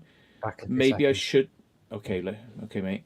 Maybe I should have. Maybe I should have pushed more and just said, look, hang on a minute. This is not. This is not how. Dennis has donated through Super Chat again. Nice one. Look, if TNMT can do it, mate, what can we say? Here we are. Look, and that could be interpreted wrong. No, sorry. No, TNMT can do it, so I'm sure you can do it. Yes. Yes. I kind of just thought, oh God, I've been through this so many times before, and I know that the police they don't start work till 9 a.m. You get all these 24-hour coppers, and then you get the 9 to 5 coppers. So the 24-hour coppers keep dumping people into cells all night long. Well, they don't do all the paperwork, do they? They just bring them in and put them in the cells and let the day shift deal with it. Yeah, well, the guy who was keeping me in the holding cell was just yawning his head off. Fucking looking at the ceiling, you know? Looking at the ceiling, looking at his watch, looking at the ceiling. He told us in the van, he said, you can't speak to each other. Literally, we're face to face in the back of a police van. He goes, you can't speak to each other. And I thought, what are you going to do to fucking stop us, you dick? So we carried on talking, we didn't just we? carried on talking. It's like, piss off. Yes. Like, you know. Matt was giving me legal advice. I was telling you how slow it was going to be when I was saying, right, this is and in the morning, I said you. And how worried were you? I said if you want to be obstinate and push it, you can say no comment and just see. They'll probably still have to release you because they probably would have known who we were. So if you went no comment, no comment, no comment, they probably would have still released us because they knew we weren't like burglars, you know. Which would have been a funny one, isn't it? It's like, so you're a burglar, no comment. So you were going in there to burgle, no comment. So we caught you on the roof, and you've been caught, and it's like no comment. So what's your name? No comment. Right, you can go then. It's like, really, you know. Sorry, I'm just tipping beer on myself now. Shit, but I reckon that's what probably would have happened, you know, because they couldn't do very much. But yeah, at least I got to share the van with you, Matt. Because I did think they had 2 meat wagons, didn't they? Yeah. Why they didn't put you in the other one, I don't know. Well, because I had a word with him and I said, "Oh, I'm feeling lonely. Get Alex in here." And he went, "All right, Mr. Williams. I mean 007." Yeah, that's right. Yeah. Yeah. But yeah. But we're all safe. We're all, you know, nothing happened. Touch wood. Thing is, I mean, I know how to totally throw them off. You know, I mean, I can totally throw them off. I could put different number plates on my car. Yeah, I can switch my phone off. They wouldn't know where I am and what I'm doing. But I don't do that because I'm not really trying to hide what I'm doing. So I don't do that. But I could do that. It's what they do. They do that. They don't put real number plates on their cars. You know, and they do that all day long. You know, I know this because I work for Customs and Excise. They do it on their cars. You know. And guess what? The fine is only like 25 quid for having a fake number plate on your car anyway. Not that I've ever done it. Yeah, you don't get points for it either. Fake number plate, you don't even get points. And I'm not telling you that because I know that. I'm telling you because I know people who have. You need to put that ticker up, Matt. You need to put that ticker up again. Yeah. This is bad legal advice, and you should not take legal advice from this idiot. Only take legal advice from proper legal professionals and medical advice from medical professionals. Everything you see on this stream is a CGI-generated fantasy. We're not real. It's an absurdity. Do not listen to anything. Yeah. YouTube is an AI construct. It's an AIUNUS construct. Yeah. Oh, Angels, what are you doing? Did Angel miss you, Matt? Sunday and Monday. She did, and she hadn't peed on the floor, which was amazing. Because normally, when she's happy in the middle of the night, she'll just go downstairs and pee on the floor. But she was obviously a little bit like, "Ooh, he's left me for a long time." So she thought, "Oh, I'm not going to pee on the floor," which is mad because it's like she'd been there for a long time. So maybe she started drinking it. Just things were getting desperate. Well, apparently, see, the neighbour came up and told me because the neighbour knows I've got a YouTube channel and has been watching my channel. So embarrassing, isn't it? You know. So he's like, "Oh yeah, I've seen what you've been up to," and I'm like, "Oh, okay, fair enough." So yeah. Anyway, hello, Dave. So yeah, he's probably watching it in there now. It's like, "Oh look, he's on now." he's literally in that room up there. And he's like, his wife is like, oh, I don't care. He's a boring little bald wanker. You know? So it's like, yeah. So, that's right. He said, Matt, he's like, Matt, what have you been up to? And I said, what do you mean? Because I knew I just had a day of shit. Like, I'd only just got back. And he goes, you in any trouble? And I was like, well, I was last night, but then I wasn't this morning. I said, and as you notice, my car's not here because the police have bloody wrecked my car. So, yeah. And he went, oh. And I said, yeah, it'll come out. I said, I'm going to do a video about it and, talk about what went on and how stupid it was, and it's just like, but, yeah. And he said, oh, that's fun. The reason I asked, he said, is because we woke up because the dog was going mental and was howling and barking. And then he said, I looked out to the front of the house, or he said he saw police officers walking around the house, So he went out and approached them and said, is everything okay? And they said, oh, who lives in there? And they told him. And he's like, oh, does he live alone? And they're like, yeah. And so they said, oh, we got a warrant. I don't know if they said they got a warrant, but they said, we're going to go into the house. But they didn't. Now, in the morning, this is just an interesting little fact, it's probably the police officer that spoke to you, Alex. Did he have, long hair? Was he an older bloke? Yeah. Centre parting. Yeah. He's the one who said to me, I've been watching your videos early this morning. So he said, you'll have a load of views on your videos. And I said, oh, well, you can subscribe. And he went, oh, I might do. Now, the thing is, he seemed quite interested in what we were doing. He seemed, like... That was the guy I was talking to about gospel history for about 5 minutes. Yeah. So did you get any locations from them, mate? No, unfortunately not, Steve. Damn. Yeah. He dropped into me and said, right, your body cam. He said, can you show me the footage on this? So I said, well, I can, but it's not very easy to operate. So I did it. And I said, well, look, you can't see because it's black because the IR didn't come on, but that's us climbing up on the roof now. You're listening to it. I said, that's us. And then this is us coming down, which I've shown all of you. And he went, all right, that's fair enough. He didn't care. I mean, I didn't realise that this, you can't press format because I couldn't, Alex remembers this, I couldn't format this at the beginning of the night and it had no space. So I couldn't record and then I erased the settings, which is why the infrared turned off, to see if I could format it if I erased it. And it was like, nah, it wouldn't do it. You started recording in a loop, didn't you? I did loop recording, which means it overwrites the oldest files. So that's how I was able to record on it at all. But the funny thing was, I thought, oh God, they're going to be looking at that frigging body camera. There's us going up ladders into this building, us going up ladders into that building, and it's like there's no context. It's just like us going up ladders into some building, and then another one going up. Because then I stopped recording because once you're in the building, I turn on the big camera. So the police are going to be going, what the hell? Have we caught the biggest burglar in the world? And it's like, no, they're all on my YouTube. Look, that video's on that YouTube video. Look, it's all public. It's all right, But I thought, I'm going to hear about this because they're going to go, what is this? But they didn't even care. They didn't care. No, they watched your YouTube videos as well, Matt. Luckily. Yeah. Get some context. So he came in, he said, we don't know how to operate this camera. Can you show us? I showed him.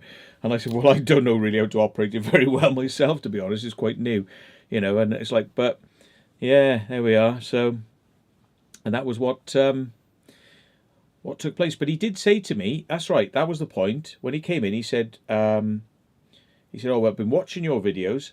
And you could see by his face, he was genuinely interested in what we did. And he said, I've been watching your videos early in the morning. He said, you have a few more subscribers. He said, we went to go up your house. So he told me that's what they were going to do. That's unusual for him to tell you that because they normally don't tell you, and you find out when you go home and there's a piece of paper just stuffed in your door saying, we've searched your house. So they don't even tell you. They don't even tell you they've done it. I mean, that's the normal trick. It's like dirty trick, isn't it? We've been in your house, but we're not even going to tell you. And you go home and you go, what? It's one of their little tricks they play. So, but he actually said, no, we went to go to your house, but we didn't bother doing it because we'd have had to send the key up to get in. Well, why would they have to send the key up to get in? Because if they had a warrant, they could kick the door in. Yeah. Yeah, they were So on thin ice, weren't they? So they didn't have any concrete They didn't have evidence any. on you, did they? They didn't have anything worthy of a warrant to go in for. But he said, oh, we could have sent the keys up, but it was going to take an officer to drive up there and then drive the keys back, and it would have taken so long, we just didn't bother. Now, he told me that, but the thing is, again, like, why? Why are you going to my house when you already know who we are? Why? Does make you wonder how their mind works, doesn't it? Yeah, their hive mind. I mean, it's like, oh, we've caught somebody who's speeding. So we're going to arrest him for dangerous driving, and we get him in the cells. Let's go around his house and get his hard drive. That's what the police... No, but that's what the police are like, and it's not right. You know, so the crime that you've committed has got nothing to do with what you do on your computer, but they're just fishing. They're just looking for something else. So they can go, not only that, now we got something else. And they think, well, everybody's life is on their hard drive, so if we get their hard drive, we've got their life. So get their hard drive. So it's like the number one go-to thing for police. It's like, oh, we've got somebody, get his hard drive. Oh, Granny fell over in the street, get her hard drive. Oh, but she's not even a criminal. No, but get her hard drive anyway. It's like, Samaritan stops man, jumping off, committing suicide. Get both their hard drives. Get the guy who's committed suicide and the one who helped him. Get both their hard drives. Get them. It's like, it's crazy, but this is what they're like, This is 2021. Yeah. John Shea is saying maybe they leave surveillance on your PC or something and they need an excuse to do it. Well, they don't do it on mine because I'm a pretty good computer user and I know what's going on my machine, so it would be hard to hide. Plus, I don't do anything. I don't even look at porn. I'm not interested. I really don't. I don't even look at porn. And yet... You look at pictures of pigs' testicles, Matt. That's not porn. That's filth. That's not porn. That's just degenerate brain dead filth. They don't even care about porn anyway. As long as it's legal porn, they don't care. Yeah. Yeah. Yeah, so it's a weird one. I mean, the thing is, one of the reasons I'm not interested in porn, but one of the reasons I don't look at porn is because I know that it's probably a tap on everything I am looking at. So therefore, I've got to be very careful about what I do look at. Like I said, I don't mention things down the phone, and I don't do things on the computer.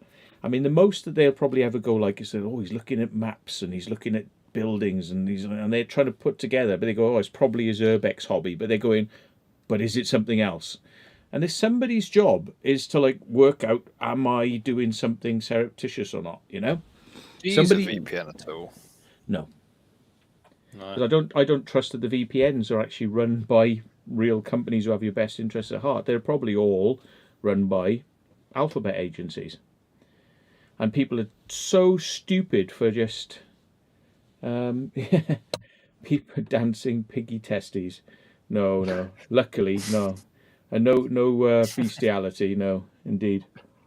Well, yeah, but the thing is, it's like that's what they expect you to do. They expect you to just go straight on your computer and go, bruh. Now, I've got a little bit more nous about me than that, and if I was going to look up something that was very sensitive, I would not be doing it on my machine. And I wouldn't be doing it through a VPN either, because these are just honey traps.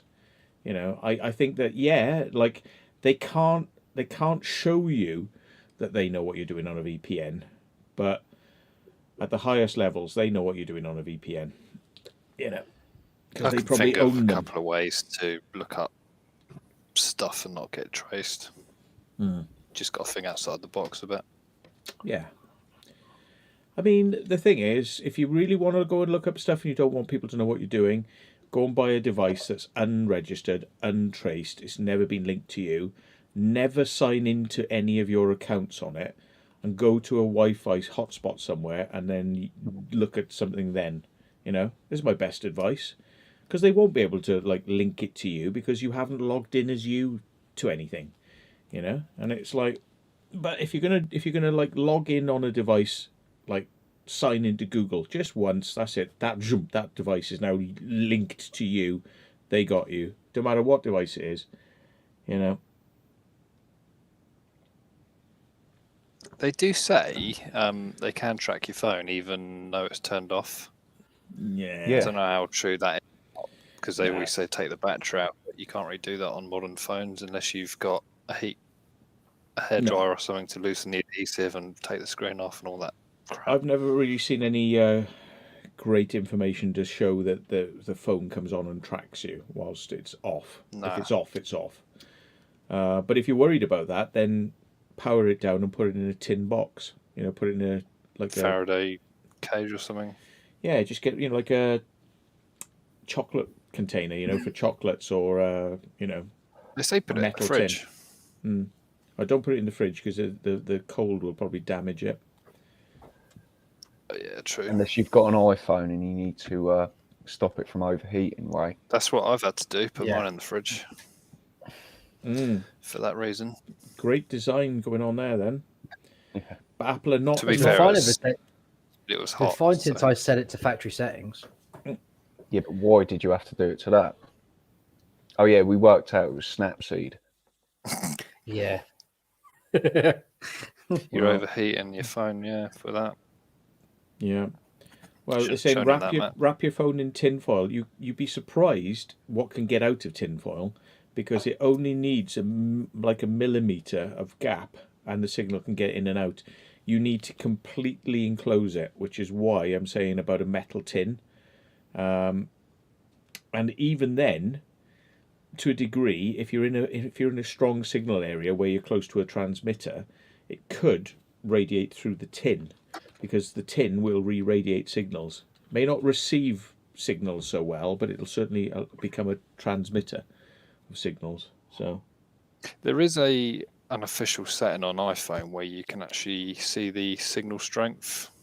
So where you get the signal bars at the top, you can change that to a number, and it goes plus and minus, and it will tell you how far or how strong the signal is from the tower. It's quite interesting. I don't know if anyone knew about that in the chat. Yeah, well, I've got apps and things that tell you which tower you're going through and what the name of the tower is and who runs it and all that sort of stuff. Sort of handy little apps to have. But yeah, there we are. Even the barometric pressure in the area you're in can be monitored through on your phone. Yeah, absolutely. Yeah. The thing is, these devices are so much designed to give you away. I mean, they've got a MAC code in them, and the MAC code, unless you're spoofing it, it's a hard coded number. MAC address or MAC code? Yeah, MAC address. If that's what you meant, yeah. Didn't know if there's something else called a MAC code or something. Yeah, your MAC address. It's supposed to be. You can change that though. You can change it, but by default, I mean, who knows?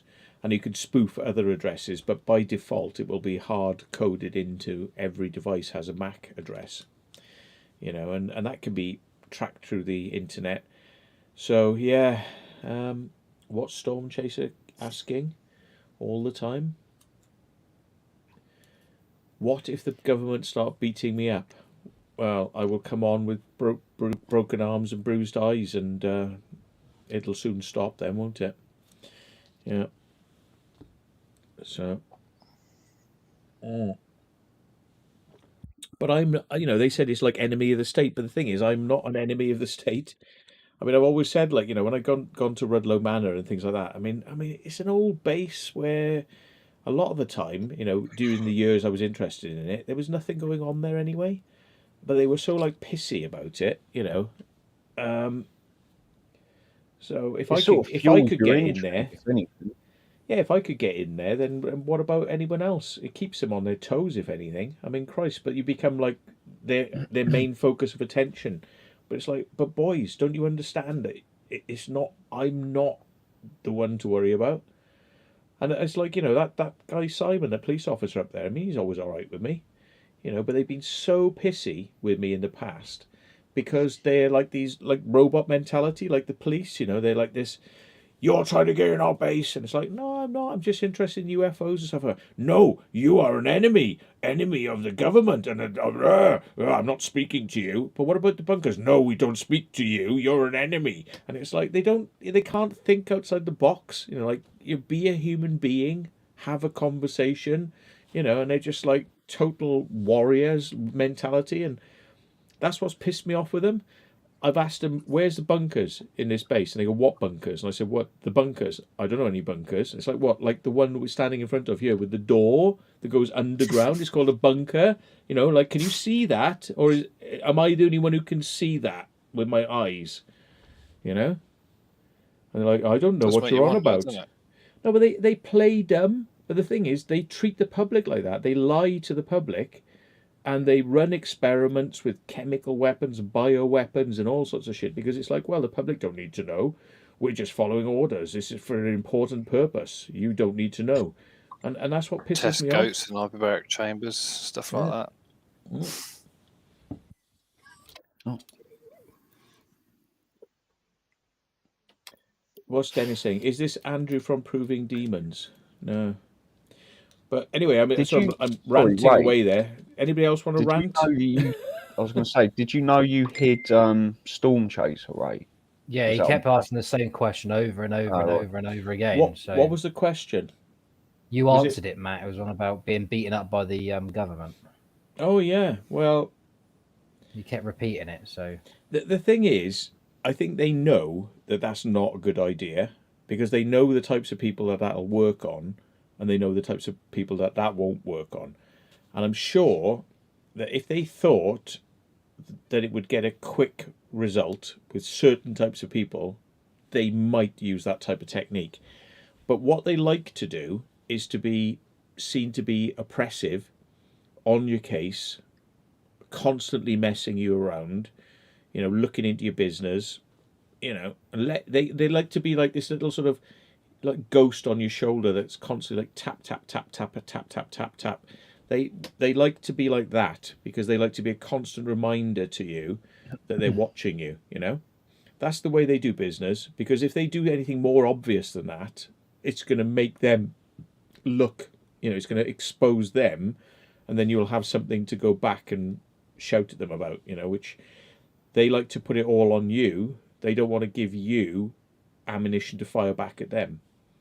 So, you know I get stopped in the car a lot. Of course I do. I mean, like, if you pull up my record, you'll see how many times I've been stopped. You know, it's like, it's going to be a crazy amount of times I've been stopped in my car, you know? And it's like, but if you speak to anyone and say, like, so what's all that about? They go, don't know nothing.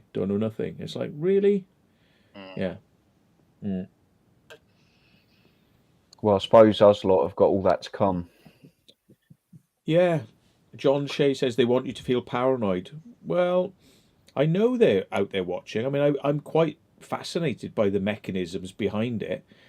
But I think they're just watching the wrong person, to be honest. I think they'd be better off, like, you know, using their resources to do something else, you know, but... Sin a bit, Dennis. Yeah, Dennis is off, is he? He's got burgers already. Nice. I'm starving. Starving do a nice Marvin. 10-ounce burger. I had burgers for dinner. Starving Marvin. Starving Marvin. Yeah. So, anybody got any sort of final wash-up points to kind of... Have we missed anything on this? I don't think we have. I think we've covered it pretty well, to be fair. Just to so the way up there, you had to go on a ledge, didn't you? And then it was a 2-part climb. Am I right? From the turned out being 3 parts because it was quite hard on that second bit to get up because it didn't reach the top. But we realised that you could actually step onto another ledge and then ladder up that. So it was 3-part climb, in fact. But yeah, I think to be honest, what you did was a lot safer than the other option we looked at around the side when we were there a few nights before, because it was literally a 2-3 foot. That would, if we'd have done that, Steve, that would definitely have been we've fallen off a roof moment the next morning. Yeah. That Because was obviously, the dodgy. higher up you go, the more sort of width you need for the ladder, don't you? And I just want any. Michael That Tuck was was all asking fun. me how much is the repair bill. Well, because I did say it ain't worth me actually going after the police, because it's going to be them. That's something we didn't cover, actually. It's a good point. It would be me having to say what state my car was in, but I wouldn't be able to prove it. It would be them wanting to inspect my car, and then they would be coming up with a whole list of, no. So to take the police to court over that would be just back and forth, ages and ages of bollocks. The police would be pulling all their dirty tricks that they do, and then it would just be so much wind up. It's easier to let it go. For ultimately what I can get repaired for next to nothing with my mate who looks after the cars. And I took it up there today, and I was expecting 200-300 quid because a few things needed to be done. He reminded me I'd forgotten that he was going to do us a favour because I did him a favour. So he said, "Oh, I'll just forget that. Just do the bit that the police fucked with, yeah." And he said, "Oh, 100 quid?" And I said, "Yeah." And I'll give him 120 because I always give him a little bit extra. So I'm going to, it's not a lot, is it? Really, for quite a major repair, And he just, it's not worth the bollocks. It's not worth the bollocks with the police. So ultimately, I'm very lucky to have him. But yeah, and it'd be even better than it was before. He's doing a number of things. So it's all up and running now, Matt. Yeah, he's sorting out the turbo because the turbo had this thing where it sometimes doesn't kick in, and he's totally stripped the turbo and cleaned it, so it's now going to be perfect. So he's done a load of things whilst he's doing that as well, and yeah, Nice. it's just weird. I mean, I can't say for certain that it was the police that did it, but it's weird how it only happened after that event. And that's the trouble, is you can't say for certain it was they that did it. They might have, because the police are full of dirty tricks. I know this because they've smashed my computer up in the past, and they smashed the hard drive, the motherboard, the memory, everything that had voltage applied to it, and just destroyed everything. And they said fair wear and tear. Now, in that case, I went for the juggler with them, because it's like, no. This one thing on the car, they would probably win because it's hard to prove. But imagine if your windows were smashed, your tires were slashed, your axles come off, your engine's gone, your battery's missing. That would pretty be much a good case against the police, but not really on just one little thing, So I'm not going to chase it for that. And I know a lot of people have said to me, chase him, but it's like, yeah, you've got to know when you're going to win and when you're not going to win. I just don't feel confident that would be an easy one to win. So what have we learned from this map? Never give up. Never surrender. Yeah. What have we learned? Maybe. Well, the thing is, I mean, maybe we should have given ourselves up just to save a load of crap, I will do that next time. But for me, I'm always like for the challenge. It's a challenge. It's not about the police. It's a thrill. It's a challenge. And it's just wanting to see whether you could be one better or get away with it. Now, we didn't have any escape route because it was one way up and it was with a ladder. So we had to use a ladder to get down. But I mean, if we were like 007 and we knew how to like abseil buildings, we might have been able to abseil and run away. I don't know. But I mean, ultimately, maybe we should have just given ourselves up. So, yeah. If it wasn't just for that car it drove past as you were nearly at the top, yeah, would have been a done deal, wouldn't it? I was thinking about this, Alex. Remember I said and I did say this, but I didn't follow it through. I think I said to you in the car, if anything goes wrong, we just call it off and we'll come back another night. And we didn't stick to it because we saw agreed on it. We both agreed if the slightest thing goes wrong, we just walk away, get the hell out there, yeah. But we saw a car and we just went up there and we went, it'll be all right. Didn't we? He may not ring the police. He did. Yeah. Yeah. So Yeah, we should have just climbed back down that ladder, put it away, got in the car, and driven away. Yeah.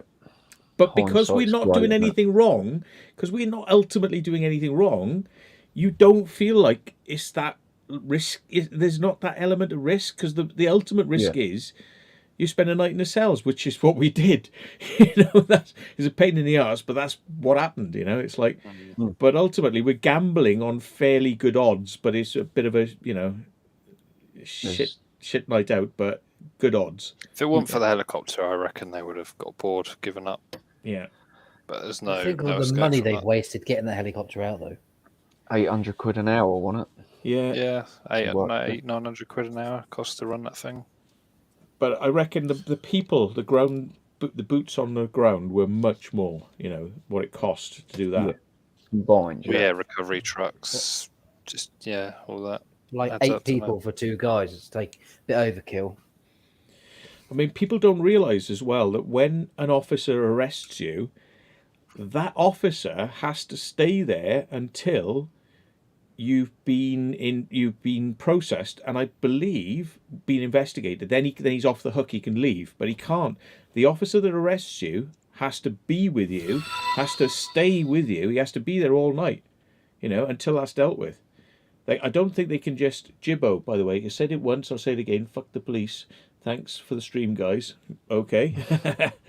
But a lot of people don't realise, which is probably why when we came down the ladder, right, they said, like, that girl there, right, because she's probably quite young, therefore everyone else who was there could go home, and they gave the arrest to her. Because she's the arresting officer, and you saw how young she was, right, which, see, it's not just training, like, oh, we'll hand it to the person to train. What they're doing is they're giving the bullshit of her having to stay there all night long. Right? We didn't see her, but she has to be there somewhere. Yeah? Right. So, and it's little things like that. So, yeah, but I mean, the amount of people who were there behind the scenes who had to deal with all of that is a lot more, I think, on the ground than there is. The helicopter would 200 quid, probably, 200 quid to get that helicopter out. And they probably No, it's would 800, mate. It's 800 quid an hour. It's 800 quid an hour, but for the time they spend on us, okay. Off the ground, isn't it? But you never know. It might have just been coming back from something else. You don't know, do you? and once they're up, I thought they they'd may just see how then you go and do do it. something else. They might have been coming back from some kids climbing over a fence to get a football. So Yeah, exactly. Or a granny spending a little bit too long trying to find which key goes in her door, and I was a bit suspicious. Yeah. Yeah. So, I mean, what could we do for the future? I could carry a portfolio of information about what I do as a YouTube channel. I had my stickers, but I mean, I could carry a bloody portfolio of things. I just go, look, yeah. Go and talk to them quicker. Give ourselves in quicker. But ultimately, my complaint is not going to be about, ultimately they're going to do what they're going to do. Yeah, but it's the procedures that they say they're going to follow. They're not standing up to their own standards. That's what I have a problem with. They don't stand up to their own standards, and what they say, we're going to process you in this way. We will get you out quickly, and we have just to cover their back. Yeah. That's all that is, that they've shown you the information and made you aware, Yeah. protocol. And that food was shit. I got to be honest, they were nice in the police station. They ran it efficiently. There were people coming round. They didn't wake us up all the time, because in Torquay they woke us up. They came into the room.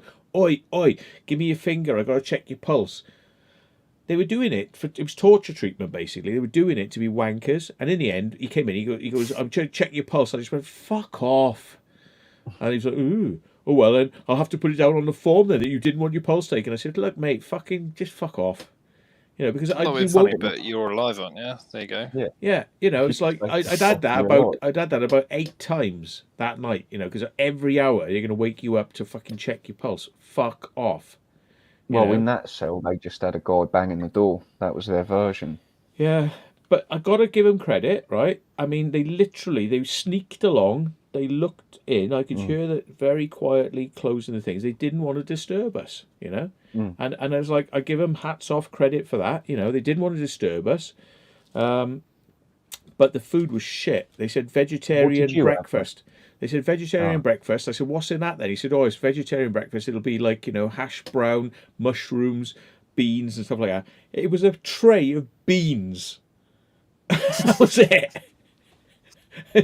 Where's the mushroom? I saw that much of a mushroom lurking on the edge, and I tried to pick it off, but it was so thin. I think it disintegrated before I could actually get it off.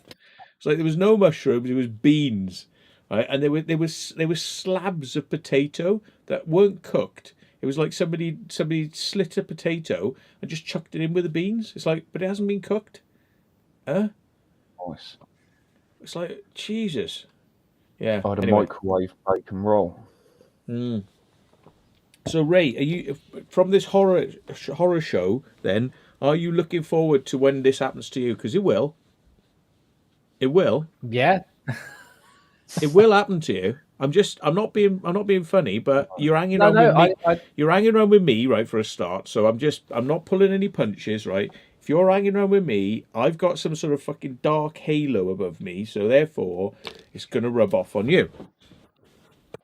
I've already started getting the trolls, as I found out in my life the other week. Yeah. And that was creepy enough, and I got over that. And it was close enough in Bracknell then, but it didn't scare me off. That was quite good. I enjoyed that. It just got my the sixth sense feeling, so when something goes wrong, it does actually go wrong.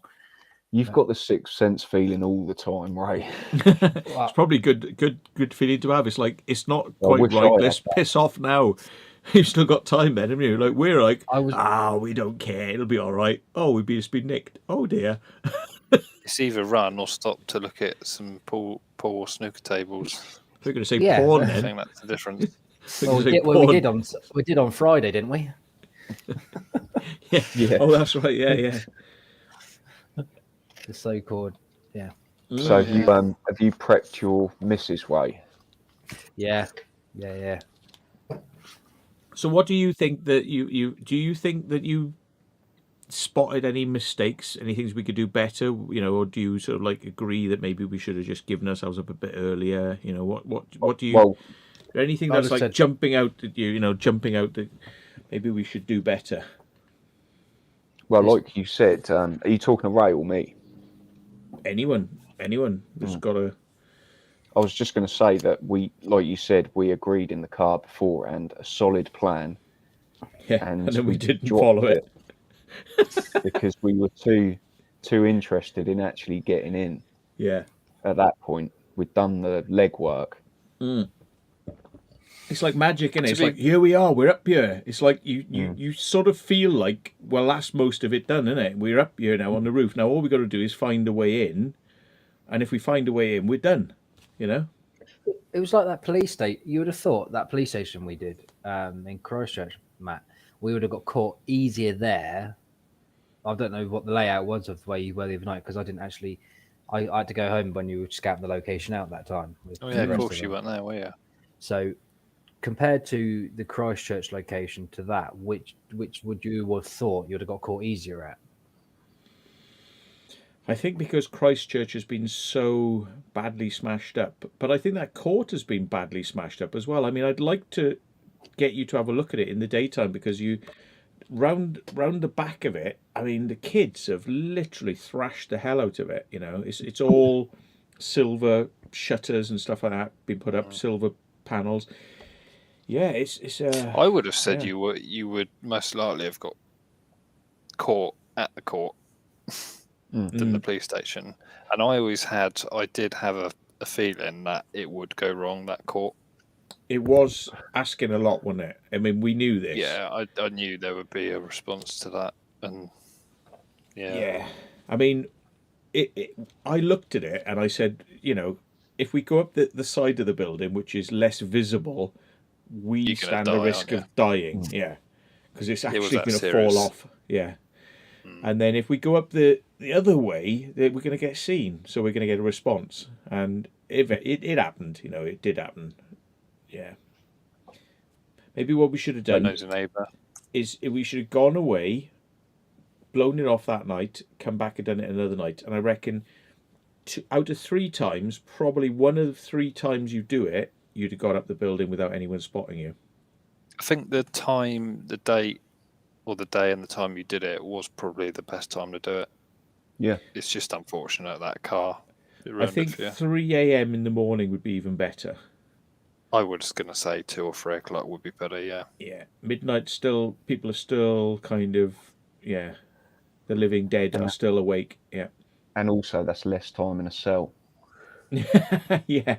Do it at 5 in the morning, you've only got 4 hours in a cell then. We do it at 8:30 just before the investigators get in. Yeah. Being in and out by lunchtime. Yeah. Or maybe we turn up there looking like we're window cleaners and like, with ladders. Put your high vis on.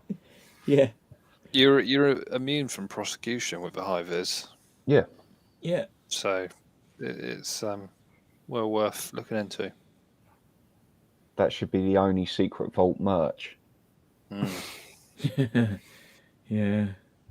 We'll all have them.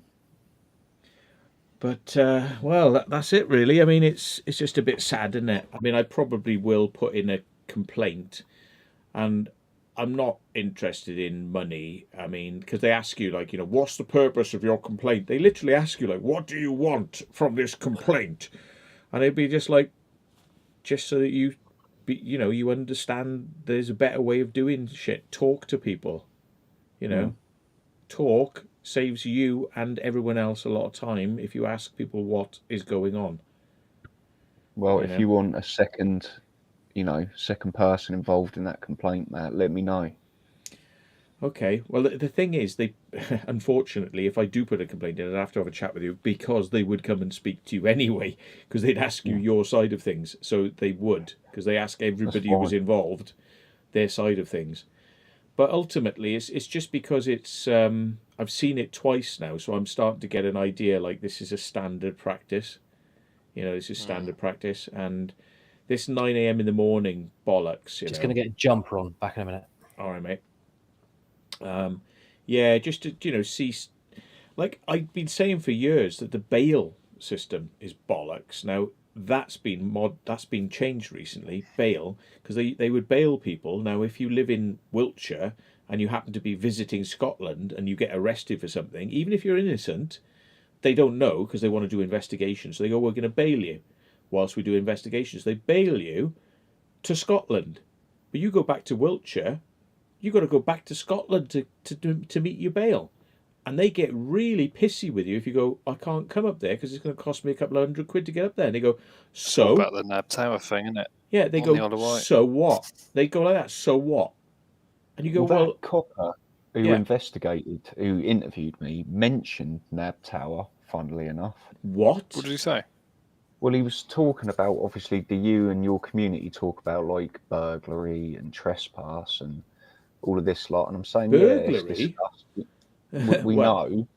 And then he said, because there's some funny laws, like including like maritime laws, especially with like places like Nab Tower. And I thought, it's a bit fishy, isn't it? You must have known we've been there. Funny thing is, that was a Hampshire thing, and we were in Hampshire. Yeah, it's obviously been discussed, isn't it? Yeah, it's on the file, isn't it? Yeah, it's on the file. Yeah. Well, on the flip side is now we've exposed it, they've obviously sealed it up. So, I mean, we do provide a service when we go to these places. They do get locked up once we've been, i.e. the prison's another one. Really, they should pay us, Steve. Start charging. Or make us immune from prosecution. Just need to drive in the outside lane at 50 miles an hour.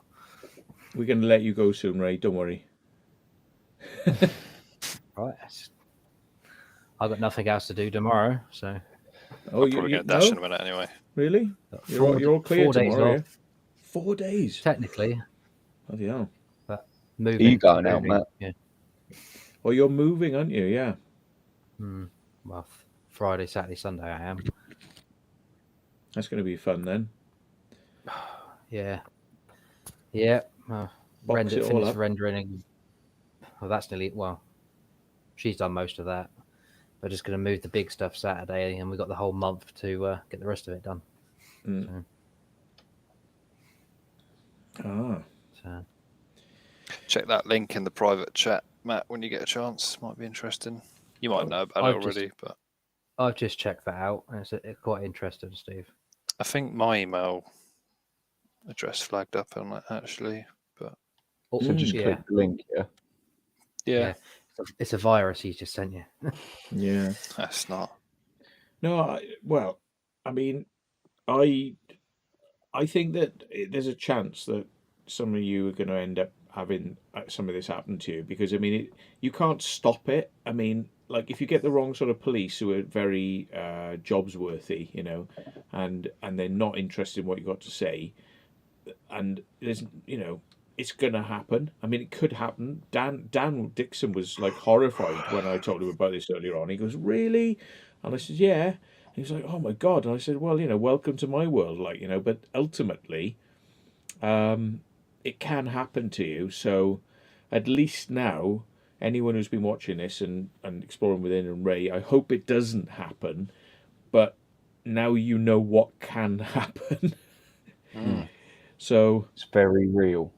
It when it does happen, you know, like I'm not saying because obviously this guy and this guy, I mean, would never, for example, they don't like do drugs or smoke dope or anything like that. But the police come into your house, right? And I don't know if he does, to be honest, but he looks a bit more hippie, doesn't he? So he might do. I don't know. But but the thing is, that's why they do it, because they're hoping by coming around your house, they'll find something like that. Very obvious, so they can add to it. You know, they can just slam it on to make it bigger and nastier for you. So anyone who's involved in urbex and doing these sorts of things, you have to keep your house clean. I mean, like, you know, you have to keep everything you do very clean, because you do not want, at the wrong moment, something like this to just happen, bang, and then suddenly something small, and then they come around your house and they find dope, and they go, "Oh, drugs charges as well." So it's like now they make you seem like you're a big criminal because they caught you doing this little thing, but now drugs as well. So it's like, you know, ha ha ha ha, bang bang, you know, and stuff like that. So, and I know a lot of people like to smoke dope. I don't, right? But I know a lot of people do. But it's little things like that you've got to remember if you're going out maybe on a night doing something where if it went wrong, the police could come to your house and just do a search, then it could get a lot bigger. So you need to kind of like, when you're going out, know you've got a clean bill of health, yeah, because things get big fast. Things get big real fast. Yeah. Well, it's quite an adventure, so on to the next one, eh? Yeah. Yes. Here's to the next one. I did think to myself, like, I want some quiet ones for a little bit. And also my brain's been thinking time capsules. Yeah, do you know what my brain's been thinking about? Like, could I get in that court now? How quick could I do it? Just to say, like, screw you. So, like, show them, like, I could do it, but I don't think I'm going to do it though. I'm not bothered. Well, technically, Matt, they didn't ask us not to go back, did they? They didn't tell us anything. They didn't say. If they caught me and you again, would that be like? They literally said that the security company had gone into the building and they said it was all secure and that we had not done anything to go into the building. So there you go, right? So they didn't find anything in our cars. We hadn't got into the building, and we probably wouldn't have. We'd have had to come away. But because we'd only been up there for a short period of time and the police came, we waited it out. But, Sab the Seeker says his wife would shit bricks if a cop turned up at the door. Yeah, exactly. Yeah. And that's it. See, it's not just you, because you could probably handle it. You know, it's all you think is fun. It's your other halves, because you've got to like remember how they'll react. You know, and your neighbours getting to see like police turning up and things like this. It's just like all that shit. Now I'm used to it. Yeah, I don't give a fuck, right? I don't give a fuck. My next door neighbour's a bloody policewoman, and she knows what I'm like. She's like, she knows exactly what I'm like, and but it's like, he didn't know, the other side didn't know until the other day, and he said, "I've seen your videos," and now he's like bloody seen a police turning up. But it's like, it's not so easy to explain, is it? Like, people go like, what are they up to? So, well, watch my videos, now you know. And they, the police don't like you doing these things, so they're going to make it awkward for you. And if they're not sure, they'll try to turn it up a little bit. They'll try to amp it up a little bit just to make you stop doing what you're doing, stop what you enjoy doing, because they frightened you, so now you back off and you stop doing what you're doing. But it's like, you have to know your rights, you have to know you're in the right, and you have to stand to your guns and sort of like, don't let them screw with you, but in a nice way, because I wasn't nasty with the police. Bacon Haven wasn't. We were very polite with them, and we didn't, we weren't being funny in any way, shape or form, Best way to be. But I think next time, just for the hell of it, just to get it over with quicker, even if they don't want to speak to me, I'm going to insist I speak to them. Because they're pushing you away, like, it's like, no, hang on, let's fucking talk about this before you do something stupid, officer, Yep. Good advice. Yeah. But there we are. Okay then, guys, well, thank you very much for hanging with us and tuning in. Yeah, no worries.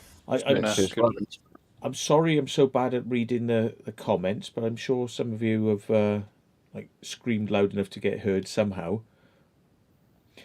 He said, Gary Newman says, I bet they've made a list of all the places you have been to. Yeah. But, I mean, We've done them. Been there, done that. I mean, been there, done. Yeah, and what, I don't understand. I mean, yes, they probably have. But it's all on my YouTube channel anyway. I mean, the only thing they won't have is all the videos I haven't bothered editing yet. But they'll end up on my channel, because that's the whole point of doing them. Yeah. I mean, it's an open book, really, isn't it? Yeah. But there we go, folks. So on that note, I think I'm going to dash. Yeah. So I don't know if you guys are staying on for a bit, but dash for a slash. That's the one. Yeah. What was it? Cool. Well, it's been a pleasure, guys. Yeah. Done well tonight, Matt. About 800, 850 on peak. Shit sells. Yeah. Negative stories and shit stories sell. Half of it was fair and police force. Probably. Yeah. They probably do is like, they'll show my video as a training resource or something. What not to do in the future. But I don't know. I mean, maybe they just don't meet a lot of urbexers, because we are a minority kind of probably the types that they do meet. It probably is criminals, and it is burglars, and it is, so it must be like quite weird for them to meet people like us, because we're not sort of like normal fish that they catch. Different species. Like they said, yeah, we've got unusual hobbies. Yeah. Yeah. So there we are. Yeah. Hey, right, on that note, I'll catch you later. I'll catch you all later. We'll catch you later then. Cheers, guys. He's gone. Cheers, everyone in the chat. Hello, Dinkum Aussie. By the way, got to say hello to Dinkum. Thank you. So, all right. And there he goes. The legend who is exploring within.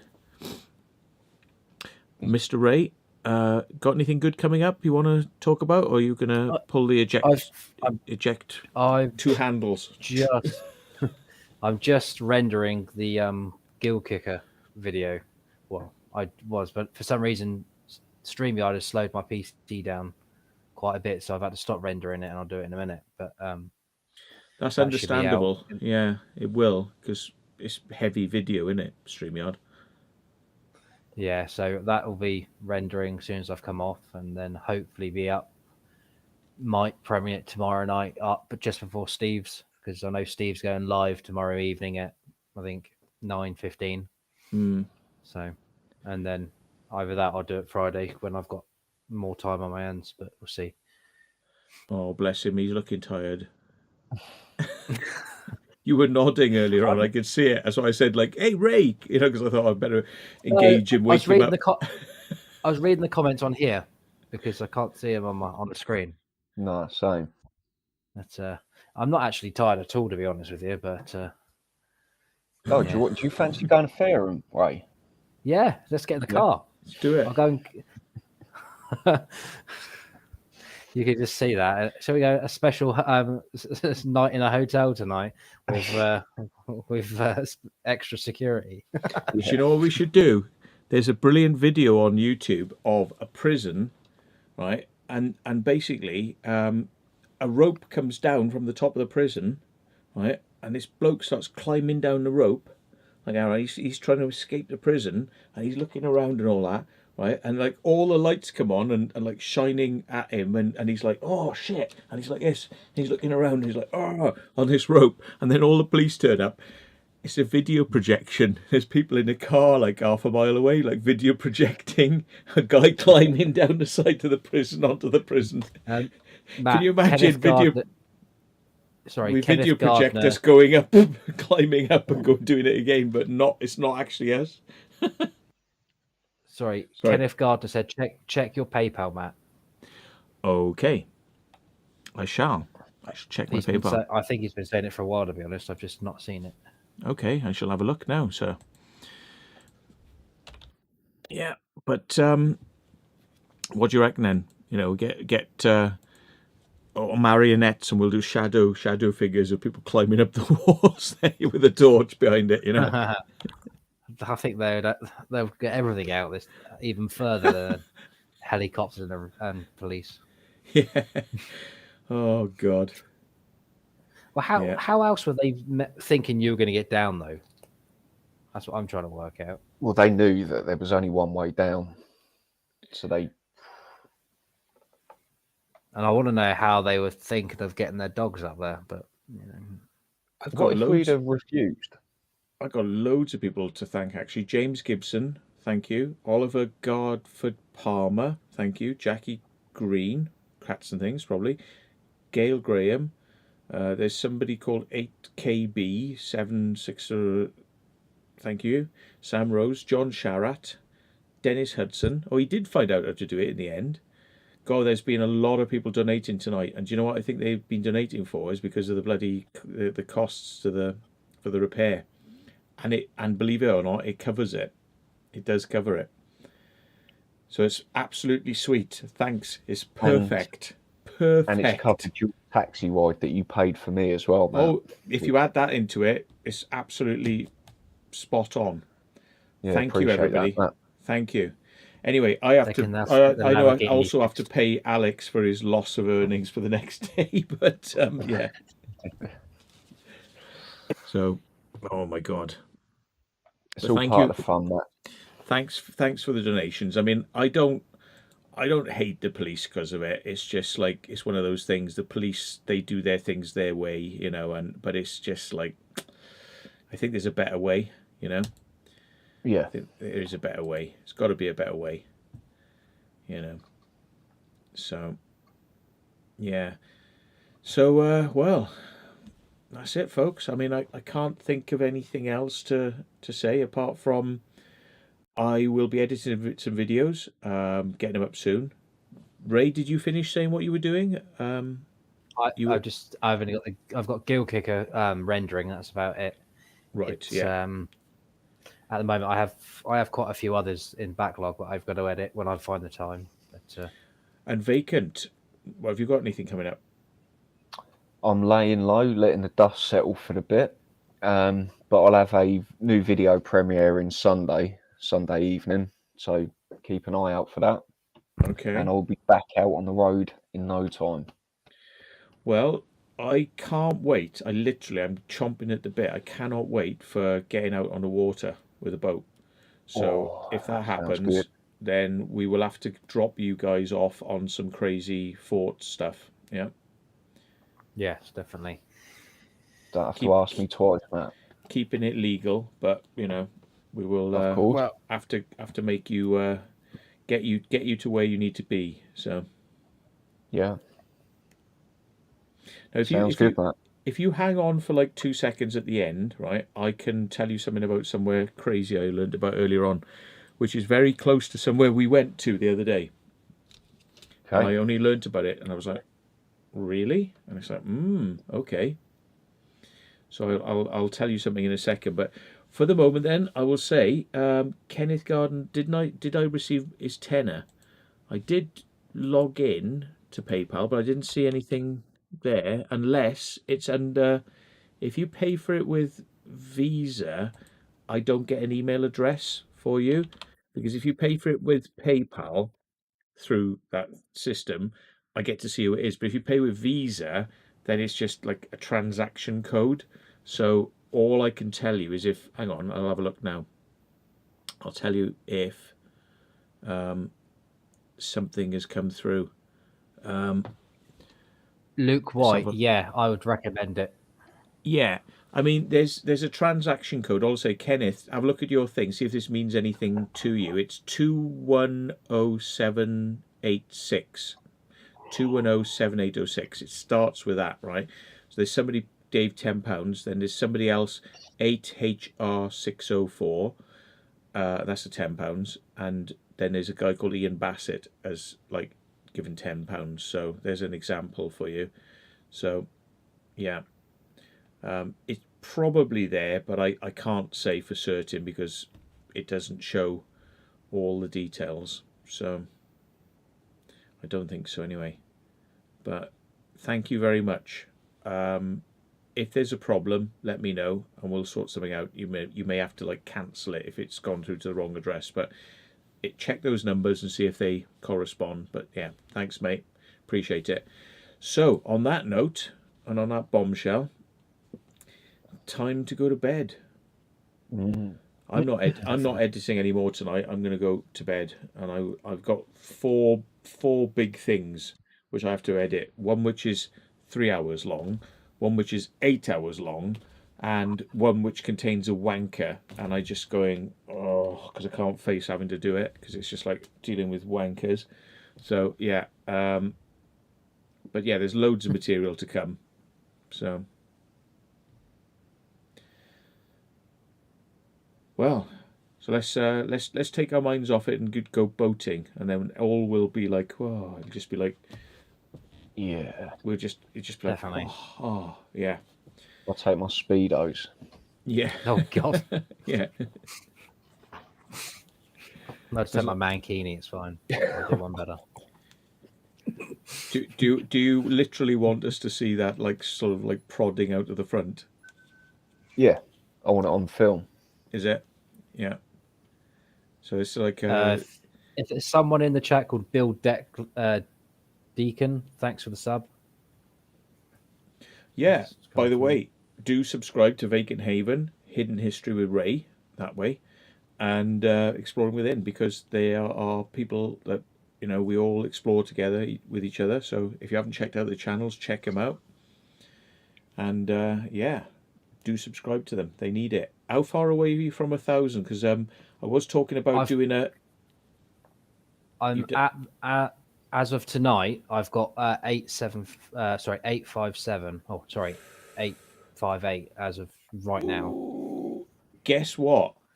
Last night we did the Urban Legend UK, and he was about 800 and something, right? 850, and we got him 150 subscribers in one night, and he went over 1K. So we've got. I did see a little bit of that last night. Yeah. Yeah. Vacant. How far are you away from? He's over it.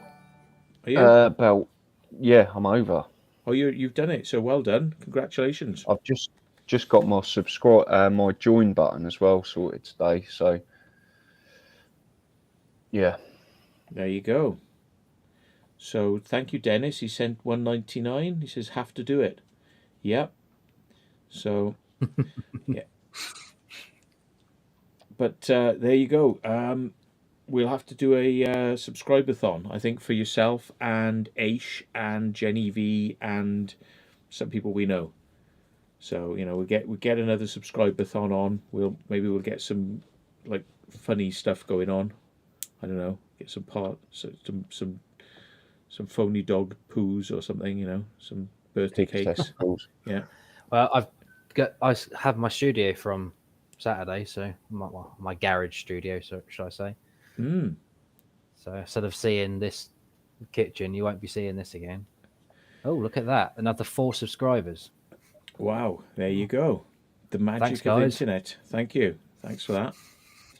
But So, this is it. But yeah. will your room look as mad and as professional as Dan Dixon's? Have you seen what he's done? No, That looks no. cool. He was telling us about it on Friday with his, what was he saying? Concrete ceiling he's done or something.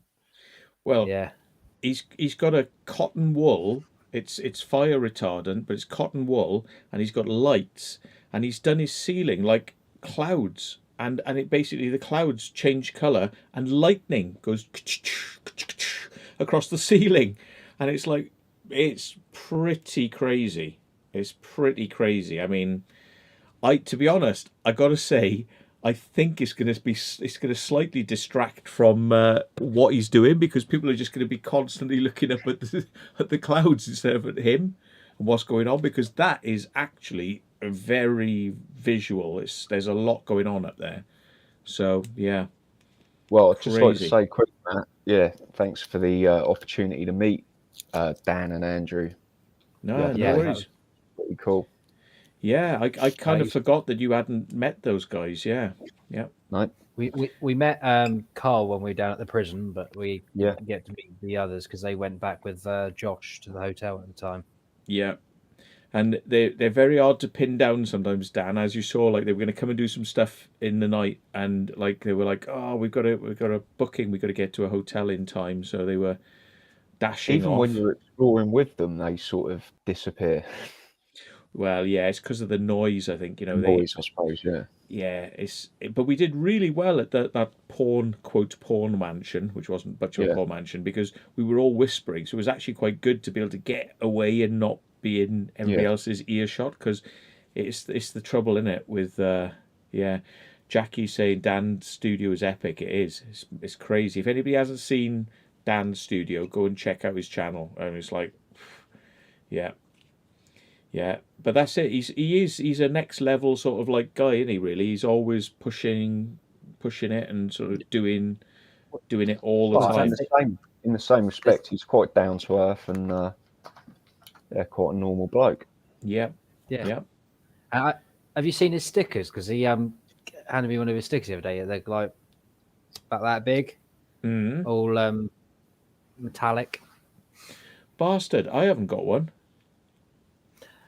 Yeah, Did he give you a sticker, did he, Ray? Yeah, I went up to him and got any stickers, mate.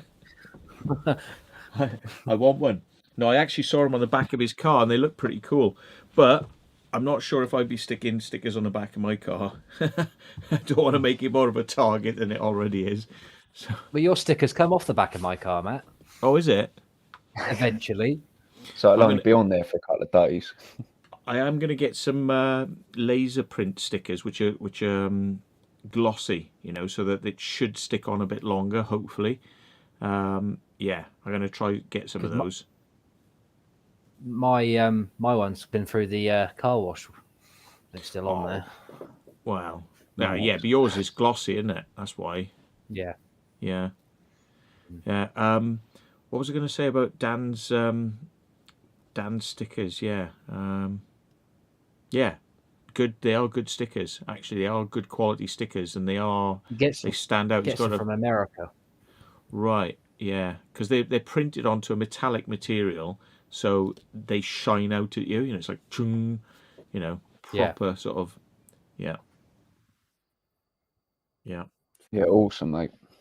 Oh, Colin Turner said, I sent you £5 from CJT Electrical through PayPal. I shall check it for you, sir. And what I normally do is in the daytime, I go through all my PayPals, but this is only if I've got a way to contact you back.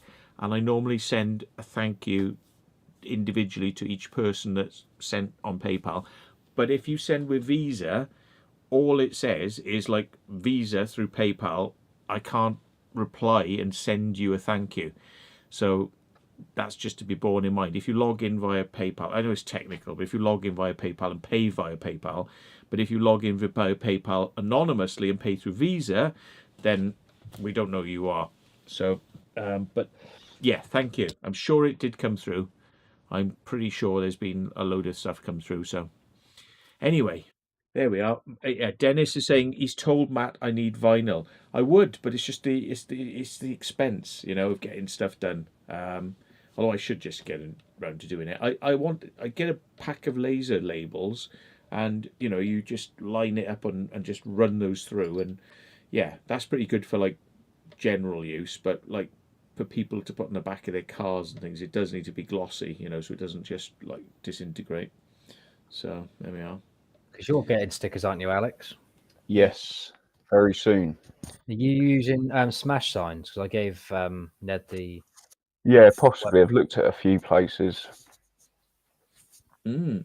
Jason Genova Arm Wrestling says he needs a job. Are any of you hiring? I'm open-minded. I'm willing to do wet work and work with scat.